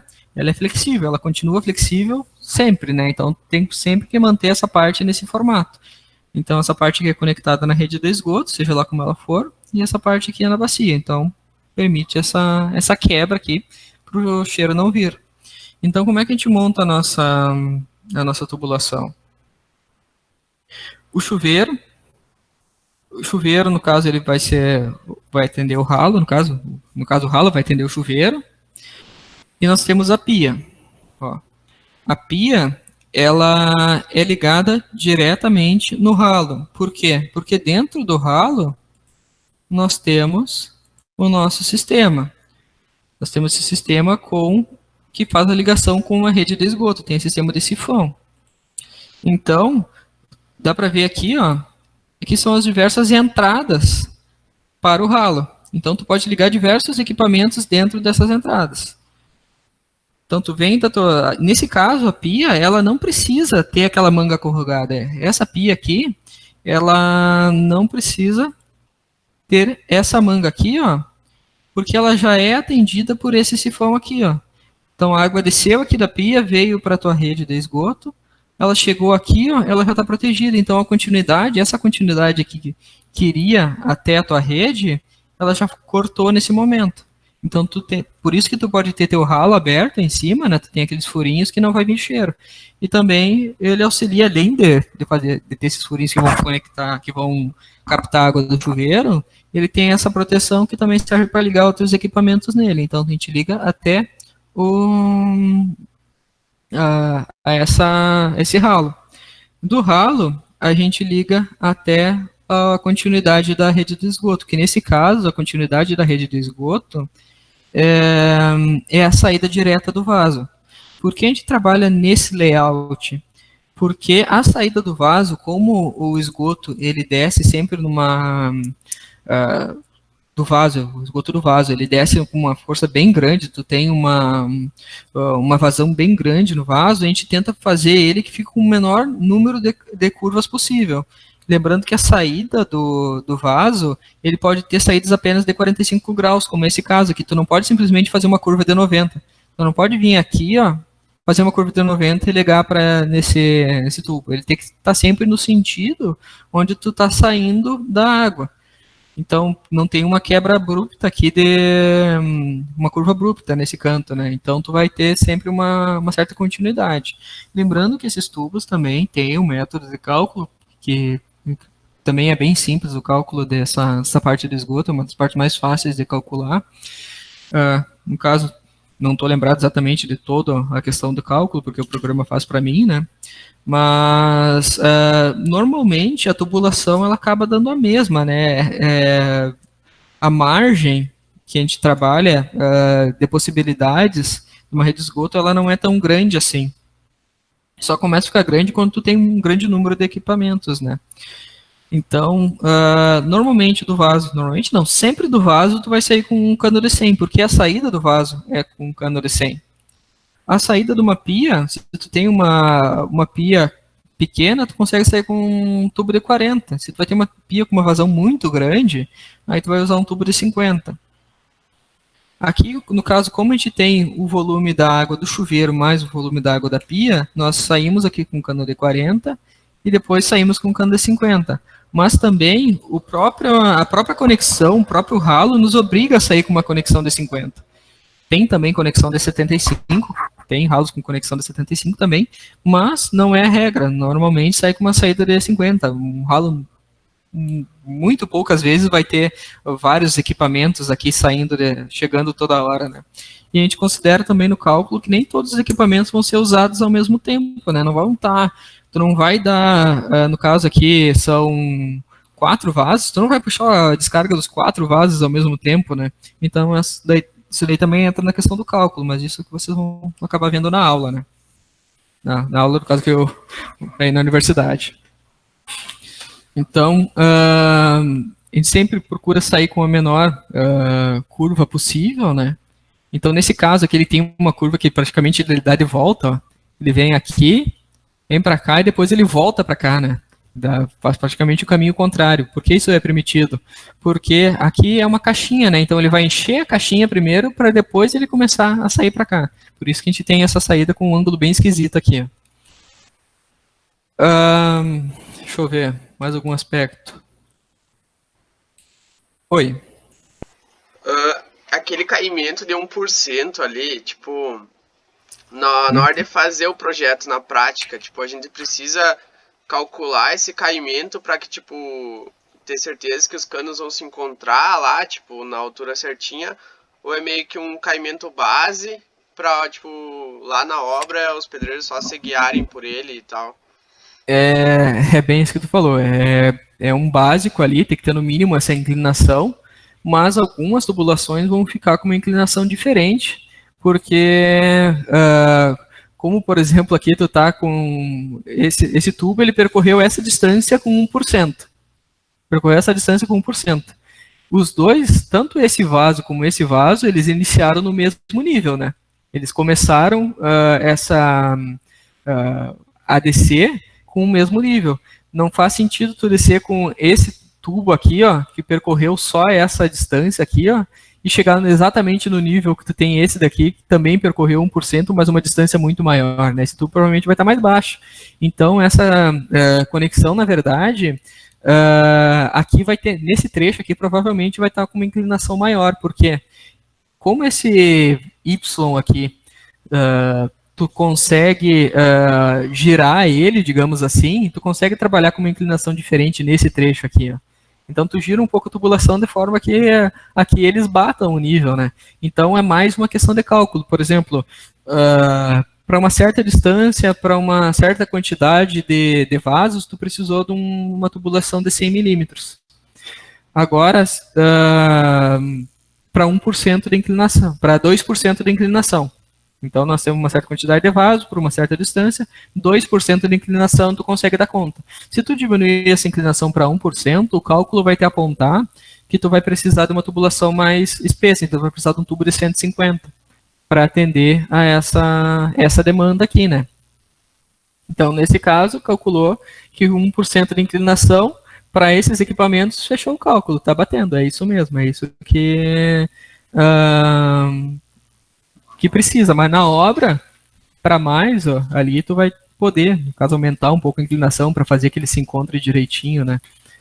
Até o mesmo programa aqui, todo esse cálculo aqui foi feito por um programa, foi lançado por um programa, e mesmo assim ele não considerou ali que a inclinação nesse trecho aqui seria a maior, né? Nem levou isso em consideração, né? Mas é na obra que tem que ter uma inclinação mínima de 1%, vai ter sim uma variação daí. João, oi. Digamos que está voltando cheiro no ralo. Uhum. Existe alguma explicação além de não ter um sifão? Tem. Que seria a retrosifonagem. Isso eu ia explicar um pouquinho mais adiante, mas já vamos ver agora, já que surgiu a questão. Aqui, ó. Deixa eu ver. Banheiro inferior aqui. Alimentação. Aqui, ó. Isso aqui é uma coluna de ventilação. Para projetos em prédios, nós precisamos de uma coluna de ventilação. Por quê? Dentro do ralo, ele só vai estar funcionando esse sifão se o nível d'água estiver aqui, ó. Se o nível d'água estiver aqui, no caso, tapando essa parte. Se o nível d'água estiver aqui embaixo, ó, o cheiro vai estar saindo. Vai estar saindo o cheiro. O que acontece na retrosifonagem? Vamos... deixa eu ver aqui. Abrir uma imagem desse pavimento aqui, por exemplo. Nós temos um vaso, um banheiro que ele está nesse pavimento e um banheiro que está nesse pavimento. Tu deu a descarga aqui, ó, a tua água, o teu esgoto veio, enquanto estava no horizontal, estava com uma velocidade baixa, mas no momento que ele entrou nesse, digamos, numa coluna aqui, isso aqui é uma coluna de distribuição, mas pensa que ele seja um tubo de queda do esgoto. No momento que ele chegou no tubo de queda do esgoto, aqui ele ganhou uma velocidade bem grande. Ó. Ele começou a ganhar uma velocidade boa, e o que acontece? Aqui ele está numa velocidade, mas aqui embaixo ele vai estar bem rápido. Vai estar cruzando bem rápido ali. O que acontece? Tu vai ter um volume d'água correndo dentro de uma tubulação fechada, numa velocidade bem grande. Tu vai começar, no momento que o esgoto começar a cruzar, a descer aqui, ó, ele vai estar descendo, a parte de cima da tubulação, acima do esgoto que está descendo, tá, tu cruzou aqui, ó. Cruzou aqui, ó. Nessa parte aqui, ele já está aqui embaixo, ó. Nessa parte aqui, ó, ele gerou uma pressão negativa, porque tu está dentro de uma tubulação fechada. Então, tu criou uma pressão negativa dentro dessa tubulação. Então, aqui embaixo, quando tiver descendo o esgoto, ele tiver aqui, ó, para esse caso aqui, desse nível, vai ter uma subpressão, uma pressão negativa bem grande aqui. E o que acontece? O que acontece? Tu vai ter uma pressão negativa aqui dentro. Eu vou dar uma palavra agora, vocês vão achar engraçado. A água vai ser chupada daqui de dentro desse ralo. A água vai ser sugada daqui de dentro. E daí o que vai acontecer? O teu nível de água vai ficar aqui, ó. Aqui embaixo. Ou seja, tu perdeu a tua função do sifão. Ele não está mais atendendo. O que acontece? Quando tu tem uma tubulação de ventilação, vamos lá para o nosso projeto. Aqui, ó. Vamos ver. Opa, do Hércules, isso aqui. Nós temos uma coluna de ventilação. Aqui tem uma coluna de ventilação. O que acontece? Ó? Foca nessa linha vermelha aqui. Ó. O tubo de ventilação é essa linha vermelha. Ele está conectado nessa parte aqui, ó, que ela está tanto ligada nessa... Deixa eu ver. Aqui, só para a gente poder entender, vou desenhar aqui. Ó. Aqui tu tem um ralo. Deixa aqui tu tem um ralo. Deixa eu mudar a cor disso daqui. Botar azul. Aqui tu tem um ralo. Na posição tu tem um ralo. E aqui tu tem o teu... A saída do teu esgoto. Então aqui tu tem um ralo. Esse ralo, ele tem a quantidade d'água. Esse vaso, ele tem uma quantidade d'água. E daí, essa tubulação, ele está descendo num tubo de queda. Ele está chegando sei lá, aqui está chegando nessa... Imagina que ele esteja chegando num tubo de queda aqui, esse trecho de cá. O que acontece? Tem uma subpressão aqui, desceu uma subpressão aqui. A pressão negativa, ela sugaria a água desse vaso e desse ralo. Só que como nesse ponto aqui, ó, tu tem uma tubulação de ventilação, tu tem um tubo que tem ar aqui dentro, e ele é ligado, e ele sai lá em cima no telhado, ó, ele saiu aqui em cima do telhado, essa pressão negativa, ao invés dele sugar a água aqui do sifão, ou sugar a água aqui do ralo, ele vai sugar o ar da tua tubulação de ventilação. Então, ele vai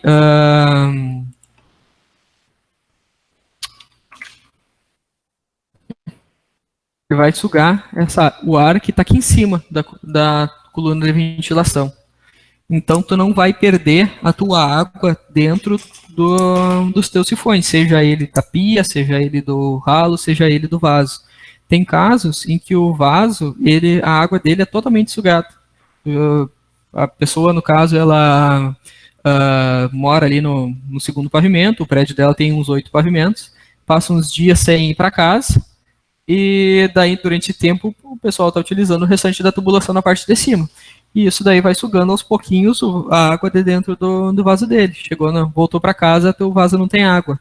E tá aquele cheirão dentro do teu vaso, dentro do teu banheiro. Então tu vai ter que dar descarga para encher o teu vaso sanitário novamente.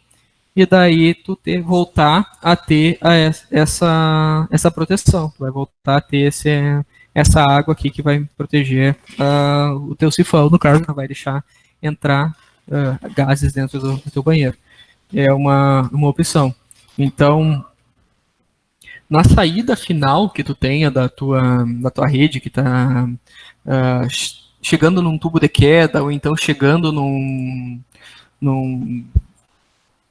na tua rede em si, no caso dessa rede aqui do projeto do Wilans, ó, ele está saindo aqui do esgoto. Opa, deixa eu ver aqui. Aqui ele está saindo o esgoto, no caso, e ele está sendo ligado nessa caixa de inspeção. Então, aqui ó, foi conectado esse tubo de ventilação para que o tubo de queda, onde se conecta esse... Tecnicamente, até nesse projeto nem precisaria, vou explicar depois o porquê. Para que não perca a água desses equipamentos aqui. Por que nesse caso não precisaria? Foi colocado um extra aqui que na verdade não precisaria. Porque o teu vaso, toda essa rede aqui desse banheiro, ele está sendo conectado direto nessa caixa de inspeção. Ele está sendo ligado direto nessa caixa de inspeção. Então não tem um pavimento superior que no caso esteja criando uma subpressão acima para poder recolher essa água do vaso, ou seja, ou a água do ralo. Ou seja, é ligado diretamente nessa caixa aqui. Tu não tem nada que provoque essa subpressão. Então aqui seria desnecessário, foi desnecessário colocar isso daqui. Ó. Se a gente olhar aqui no projeto do Hércules, ó, o projeto do Hércules ele é um projeto térreo. Ele não tem nada, não tem coluna de ventilação dentro da rede de esgoto, porque não precisa, tu não tem, tu não vai conseguir criar subpressão de forma que perca a água dentro dos banheiros. Então, projetos térreos ou projetos onde tu não vai ter uma coluna ali que vai poder gerar uma subpressão, tu não precisa dessa tubulação de ventilação, né? Foi no caso ali, né? Que nesse caso aqui tu tem um cano da tua tubo de queda aqui que não está conectado a essa rede aqui, ó. São independentes, os dois chegam nessa caixa, mas não vai gerar subpressão nesse cano, então tu não precisaria. Algo foi colocado, é uma proteção que vai ter, mas não vai acontecer nunca. Mesmo se não tivesse, nunca ia acontecer de tu perder água dentro desses equipamentos daí. Basicamente seria isso daí. Vamos ver aqui. Então, tanto o pluvial quanto a rede de esgoto, eles são atendidos por esse cano pela tubulação branca de PVC, né? As colunas vão funcionar da mesma maneira, só que ao invés de tu tá levando o esgoto, tu vai estar levando a água da chuva, né? No caso do pluvial, tu vai estar levando a água da chuva, e a água da chuva ou ela vai ser ligada na rua, vai ser ligada no meio-fio da rua, ou vai ser ligada numa tubulação da rede pluvial, né? Isso vai depender se tem ou não rede pluvial cruzando na tua rua, né? E mesma coisa do esgoto, tu vai ligar na rede do esgoto se tiver a rede do esgoto, caso contrário, tu vai criar um tratamento individual. Aqui. Bom, qual o destino? Aqui é a coluna de ventilação, eu acabei de explicar. Então, a coluna de ventilação ela serve para evitar essa retrosifonagem, ou seja, para te não perder a água dentro do teu sifão. O tipo de cano é o cano branco, de PVC branco ali. A ordem projetual já expliquei ali também, que tu vai sempre considerar, no caso, acho que essa parte eu não expliquei, na verdade. Tu vai considerar do início da tua saída até a tua... Opa, isso aqui seria a casa em si que a gente está estudando, né? Eu dei uma limpada aqui para ficar mais fácil de a gente mexer. Aqui. Tu vai considerar sempre do início para o final. Então, tu está vindo com uma certa quantidade de água. Essa quantidade ela também é por tabela, né? Quanto que tu vai estar gerando de vazão. Tem o quanto a tubulação vai estar aguentando de vazão. E ao longo, tem as saídas obrigatórias, como a saída do vaso, que tem que ser em 100 milímetros. E tu vai vindo. Ao que for chegando mais esgoto, a gente vai vendo a necessidade ou não de aumentar essa tubulação. Então, aqui também chegou mais essa rede desse vaso. Aqui conectou mais esse vaso aqui, mais esse vaso não, esse banheiro, mais esse banheiro aqui. E mesmo assim a tubulação de 100 milímetros acabou fechando para o cálculo, né? Então, a tubulação de 100 milímetros ela vai atender bastante, consegue pegar uma boa quantidade de esgoto. Tu vai começar a ter tubulação de 150, 250 quando tu estiver trabalhando com prédios. Em prédios, sim, daí sim tu vai precisar ter uma tubulação um pouco maior, né?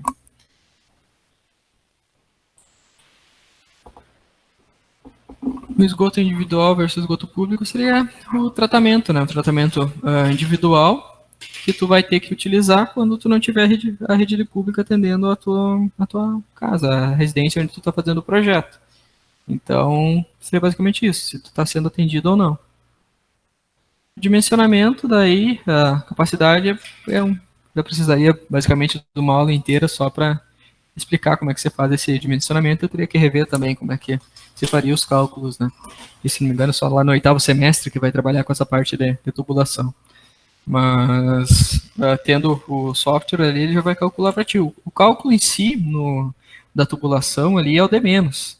Acaba se tornando, é bem simples, o cálculo, principalmente do esgoto, ele é bem simples, né? O que acaba dando mais trabalho é a parte da água fria, no caso, que são as águas pressurizadas, ou seja, tu tem pressão dentro dos canos, né? Ao contrário do esgoto, tu vai ter pressão dentro dos canos, e tu tem que chegar com a pressão correta dentro até os equipamentos, né? E essa pressão, muitas vezes, acaba obrigando a gente, a partir da pressão correta, acaba obrigando a gente a ter um pressurizador ali que faça aumentar a pressão da rede em si. quanto maior o número de curvas que tu tiver, também tu vai ter uma maior perda de carga, quanto menor o diâmetro, vai ter maior a perda de carga também. Então, o hidráulico, a parte de água fria ali, água quente é mais variável, um pouco a tubulação do esgoto é menos variável, normalmente acaba se tornando até padrão, assim, clichê, algumas tubulações ali, que a gente sempre sai com uma pia com cano de 40, sempre sai com a saída de 50 do ralo, sempre sai com a tubulação de 100 do vaso, né, e acaba que o cálculo é isso mesmo, vai dar isso daí mesmo. E dentro de um prédio ali, tu vai ter água fria, tu vai calcular praticamente o pavimento mais alto, depois quase sempre tu vai ter pressão, já no penúltimo pavimento tu já vai ter pressão suficiente para todos os equipamentos. Não sei, claro, tu tem o aquecedor de passagem, daí tu vai ter que ter vai precisar de uma pressão um pouco maior daí nos equipamentos, já que ele exige uma pressão mínima de 10 metros de coluna d'água. E por aí vai, mas no caso, para o cálculo, já é mais complexo, já teria que dar uma estudada nas normas e tal ali para poder calcular essa tubulação, entender a perda de carga. Né? Mas seria basicamente isso. Vocês têm alguma dúvida? Querem que eu trabalhe novamente algum assunto? Querem que eu explique novamente alguma coisa? Não ficou muito bem descrita? Oi.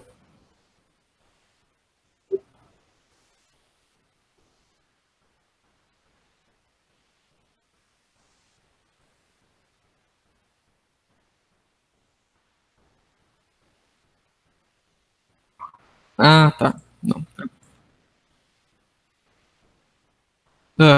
Esquema. São caixa. Aqui. Algumas imagens. Basicamente seria assim, ó. Vamos ver esse esquema aqui, ó. Tu vai ter, nesse caso aqui, uma boia bem diferentona. Uma boia bem diferentona, normalmente uma boia bem mais simples que tem, ó. Tu vai ter uma entrada de água, normalmente tu vai chegar com um tubo de 25 para alimentar 20 ou 25, normalmente 25, que tu vai chegar na tua caixa d'água. Aqui tu vai ter um flange. Esse flange ele vai fazer com que tu segure o tubo na caixa d'água.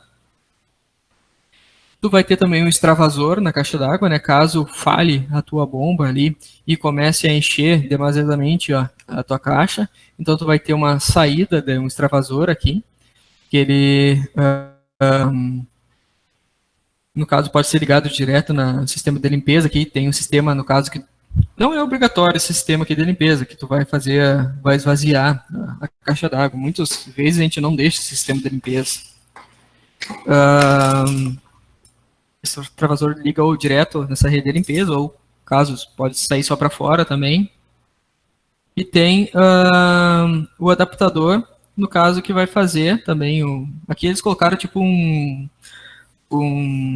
registro junto com o flange, ó. Então esse flange vai segurar essa tubulação de 40 ou 50. Que eu falo tubulação de 40 ou 50 vai dependendo do teu cálculo, né? Se tu precisou ter uma pressão um pouco maior, uma perda de carga maior, tu vai utilizar um tubo com um diâmetro maior. Então tu tem um flange. Fica assim, ó. Esse flange ele vai fazer a vedação, então, para te poder conectar tua caixa d'água, teus tubos na caixa d'água. E nas saídas, tu vai ter. É bem esse esquema aqui, ó. Esse aqui seria o extravasor, ó. O extravasor, tu tá saindo com a tua. Caso falhe a bomba, a água vai sair aqui, vai sair na saída da limpeza. Caso tu for fazer uma limpeza, for limpar a caixa d'água, tu liga esse registro. Trava a boia lá em cima, ou fecha o registro lá de alimentação da caixa d'água e abre esse registro aqui, um registro da esfera, e a água vai sair. E aqui, uma saída, ele botou um cano de 40, não, cano de 32 aqui, que daí é um cano de alimentação em si do sistema em si, né? Então tu tem o flange, ele vai estar saindo a água para alimentar a casa. Então aqui é o sistema de extravasor, sistema de limpeza. Em cima aqui tu está chegando com a tua alimentação, tu está alimentando a tua caixa d'água, e aqui tu está utilizando a água do teu reservatório. Vamos ver aqui.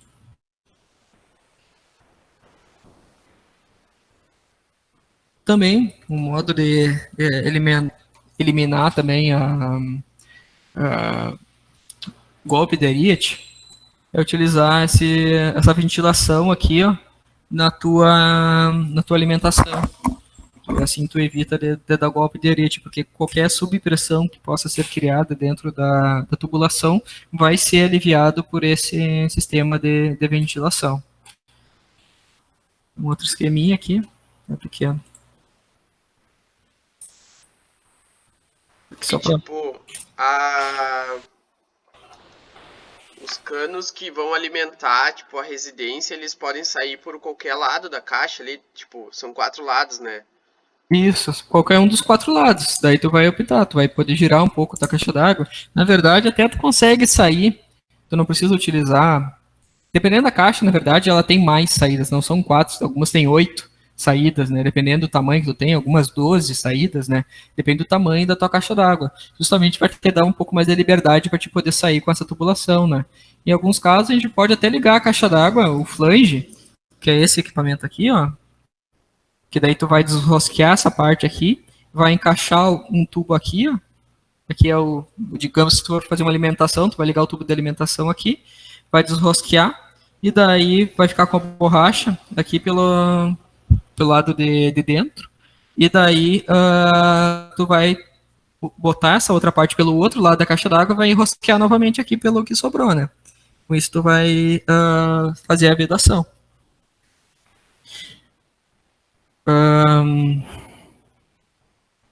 Daí, no caso, esse flange, do caso, dependendo do tamanho da caixa d'água que tu tem, tu não precisa colocar exatamente naquela saída. Deixa eu pegar aqui, ó.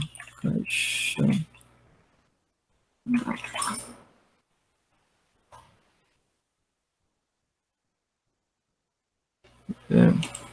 Aqui nesse caso, da caixa d'água da Forte Leve, ó, tu nem tem aquelas partes ali para te colocar, então tu pode sair do jeito que tu quiser da tua caixa d'água, né, basicamente. Deixa eu ver alguma que tem aquilo. Ou mesmo essa da Tiga, que não tem aquela parte que seria retinha para te colocar, porque justamente o flange ele vai conseguir fazer a vedação, ele vai conseguir vedar naquele trecho, né. Então tu pode sair quantos tubos tu quiser, se quiser sair com 2 ramais diferentes, tua casa é uma casa grande, e tu não quer seguir com uma mesma tubulação para te ligar para toda a casa, tu quer sair com mais, por quê? Porque se tu for fazer apenas uma ligação, uma saída apenas de água, tu vai ter que atender todos os teus chuveiros, todas as tuas pias, todos os teus aparelhos num único ramal. Então tu vai precisar de uma tubulação mais espessa, tu vai ter mais perda de carga ao longo mais perda de carga ali ao longo da tua ligação. Então tu vai sair com uma tubulação para atender parte da casa e sair com outra tubulação para atender a outra parte da casa. Não precisa sair de uma botada só para atender toda a casa, né? Assim tu evita de ter um trajeto maior de tubulação, e quanto menor o trajeto, menor é a perda de carga que tu vai ter ao longo dentro dos teus tubos daí. Mais alguma coisa? Se eu perguntar algo? Não?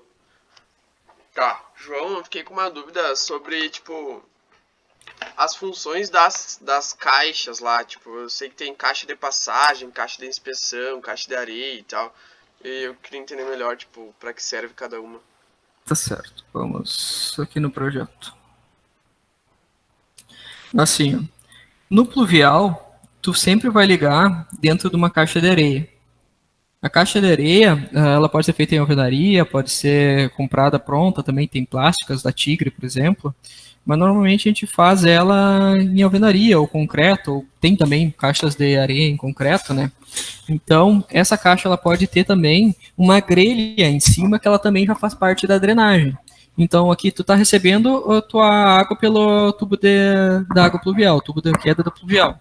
Então, tu está vindo com a tubulação, tu chegou aqui na caixa de areia. Essa caixa de areia ela pode ter uma grelha em cima, onde também tu vai usar para recolher a água do terreno, né? Para não deixar acumular água no terreno.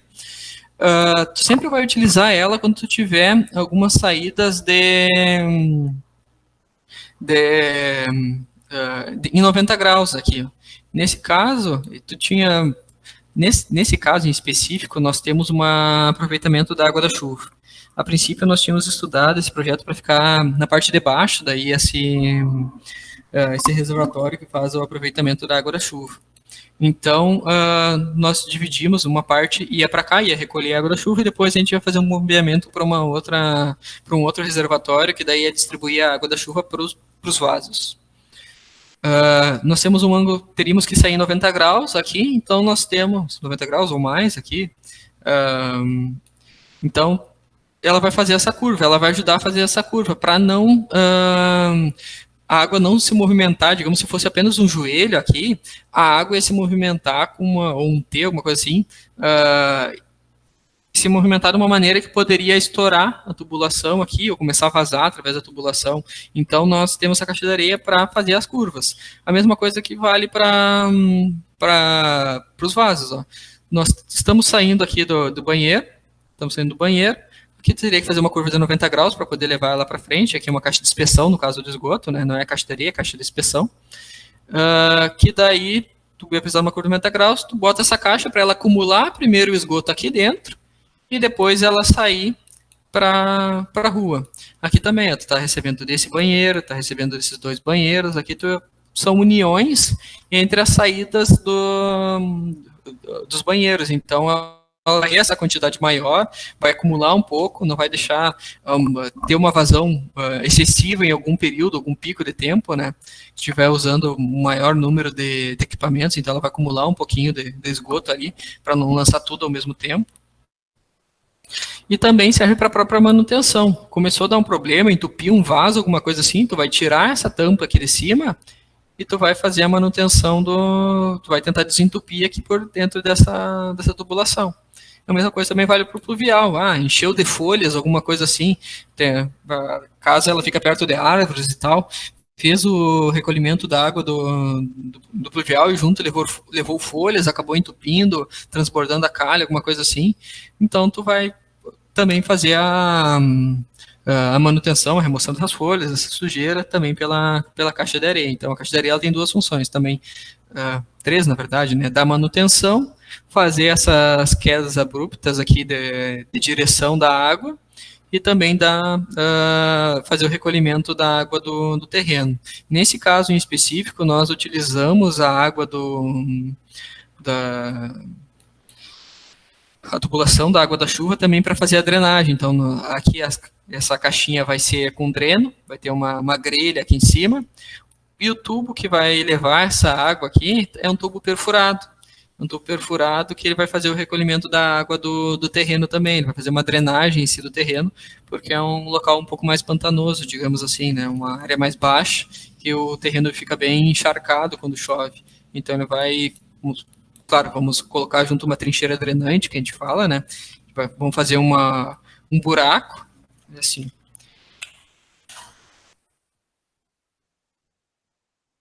Que seria, no caso, um buraco. No fundo desse buraco nós temos um tubo perfurado. Até uma certa altura, aqui nós vamos ter uma quantidade de brita.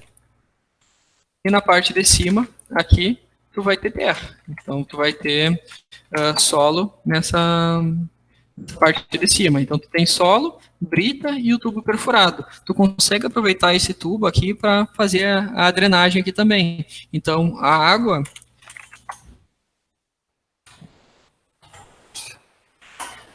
o nível de água que estaria tipo aqui em cima, encharcando o solo, ele vai fazer isso daqui, ó. O nível de água vai baixar essa região para os dois lados, ó.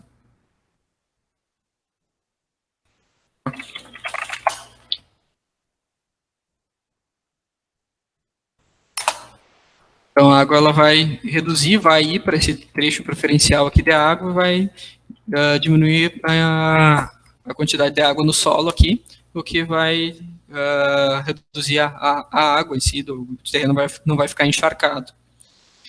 Então a gente aproveitou essa mesma tubulação para fazer isso daí. Já é uma maneira de economizar, no caso, tu vai ter um pouco mais de trabalho para fazer aqui, tu vai ter o gasto com a brita, vai ter que cavocar essa parte. Quer dizer, cavocar de qualquer maneira tu ia precisar, a gente só botou um tubo perfurado, botou a brita em vez de terra, e botou um acabamentinho em cima de terra só para não ficar evidente que ali é um dreno, né? Fica escondidinho.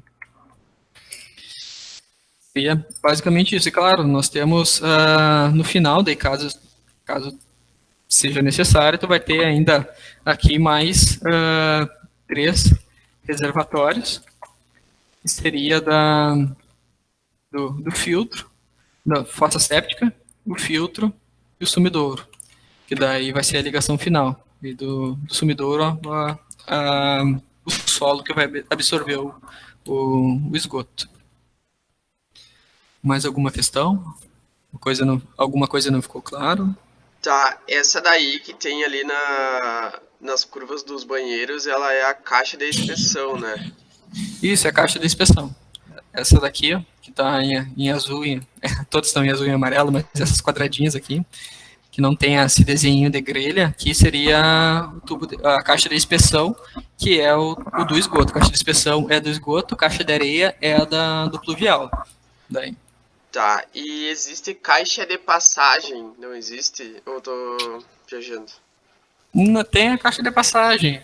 A caixa de passagem também seria a mesma caixa de inspeção, digamos assim. A caixa de passagem ela pode ser vedada em alguns casos, né? Como não se tem a ideia de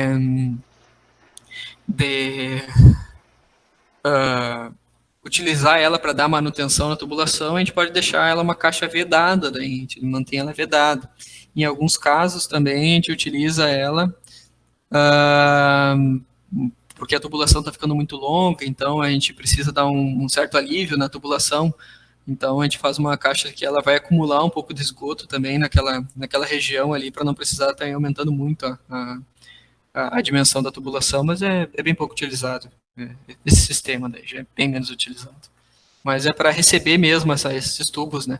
Em alguns casos, tu não vai estar saindo esses 3 tubos, vai estar saindo uns 6 tubos aqui, que está chegando de diversos locais. Então tu vai precisar de uma caixa maior para receber um volume maior de esgoto, né?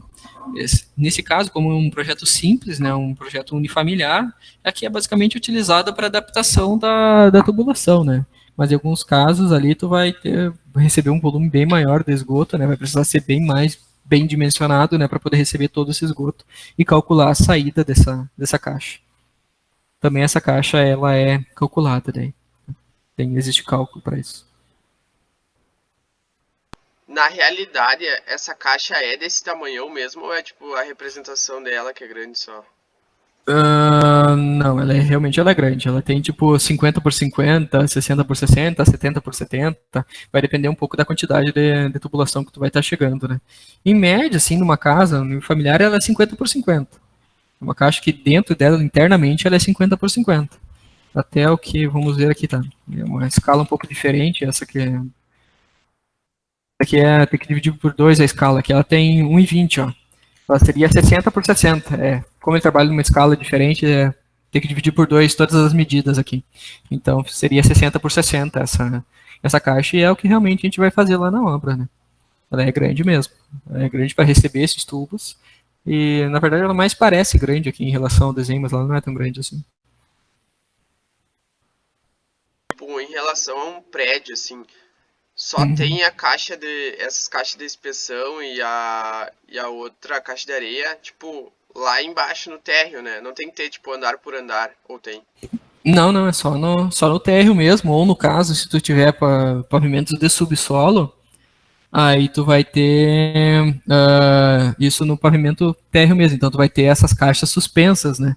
Até, eu não lembro com quem eu fui para fazer uma visita no prédio, numa parte de esgoto, as caixas lá naquele prédio, eles eram penduradas na laje, porque ele tinha subsolo, né? Então lá no térreo tinha caixas suspensas na laje para poder dar essa manutenção, né? Daí a manutenção algumas vezes são feitas por baixo também, né? Tem uma saída ali que tu vai drenar daí o esgoto que tiver ali dentro e depois tu vai fazer essa manutenção por baixo. Em outros casos é feito por cima mesmo. Então tem algumas pedras de cerâmica ali que elas são removíveis, né? Ou caixas que ela tem algum espacinho ali para poder dar manutenção daí nos sistemas dos prédios. João, tipo, caixa de gordura, quando e onde que ela tem que ser usada? Ah, verdade. O que é a caixa de gordura? A caixa de gordura, ela faz um certo acúmulo Ela é utilizada basicamente na cozinha ou então na saída de alguma lavanderia, né? Aqui nesse caso a gente conseguiu ligar diretamente no ralo, né? A gente ligou diretamente a pia no ralo. Então não precisa de manga sifonada. Em algumas caixas de gordura elas têm ou não sifão. Então, no caso do cliente, a gente vai botar uma caixa de gordura que tenha sifão. Para facilitar ali, vai ficar a tubulação de esgoto na parede, grudada na parede, né? Uma tubulação de 40. E daí só faz a ligação da pia ali, da saída da cuba da bacia ali da pia, para essa tubulação que ela está ligada na caixa de gordura que ela tem um sifão. Essa caixa de gordura ela é uma caixa para manutenção. O seguinte, nas pias, normalmente, vai lavar os pratos, as panelas ali, seja o que for, ela acaba levando restos de comida, leva restos de gordura, e essa gordura ela vai acumulando na tubulação.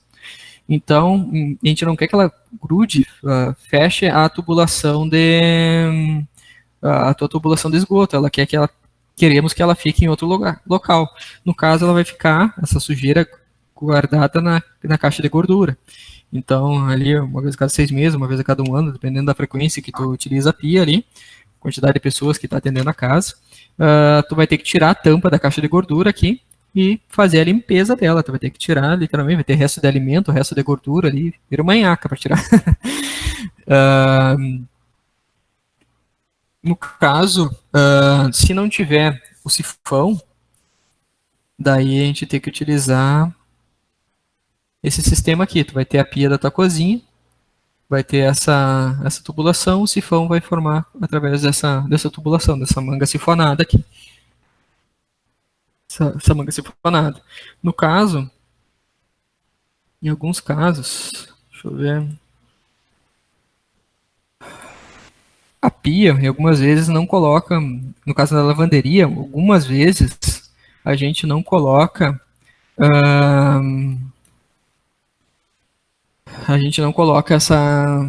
essa caixinha aqui, no caso, esse ralo. Então ele não tem um sifão, não fica com um sifão aqui. Daí a gente vai ter que ligar, no caso, pode até colocar uma caixa de gordura, algumas vezes a gente coloca na saída da lavanderia, não é necessário, mas a gente coloca.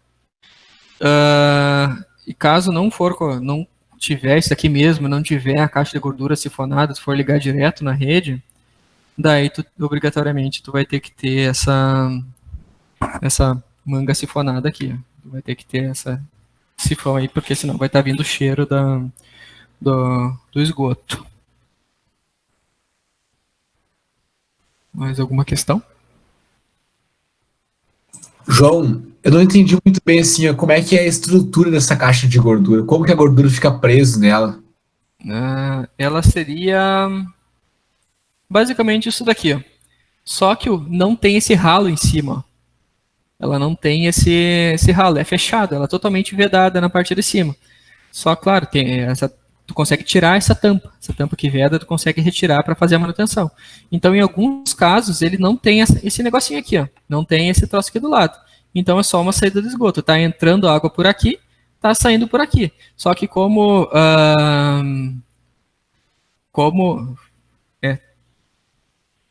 não, no caso, tá saindo não, tá certo.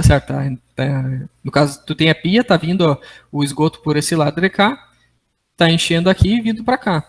No caso de algumas caixas de gordura que não tem o sifão, que não tem isso daqui, daí tem algum outro sifão antes aqui, e tem essa mesma saída aqui. É uma caixinha, seria uma caixinha para te poder dar manutenção para a pia, onde ela fica bem próximo da pia, porque está recebendo o conteúdo de cozinha, que seria a gordura, né? Literalmente a gordura da pia, então recebendo a gordura da pia.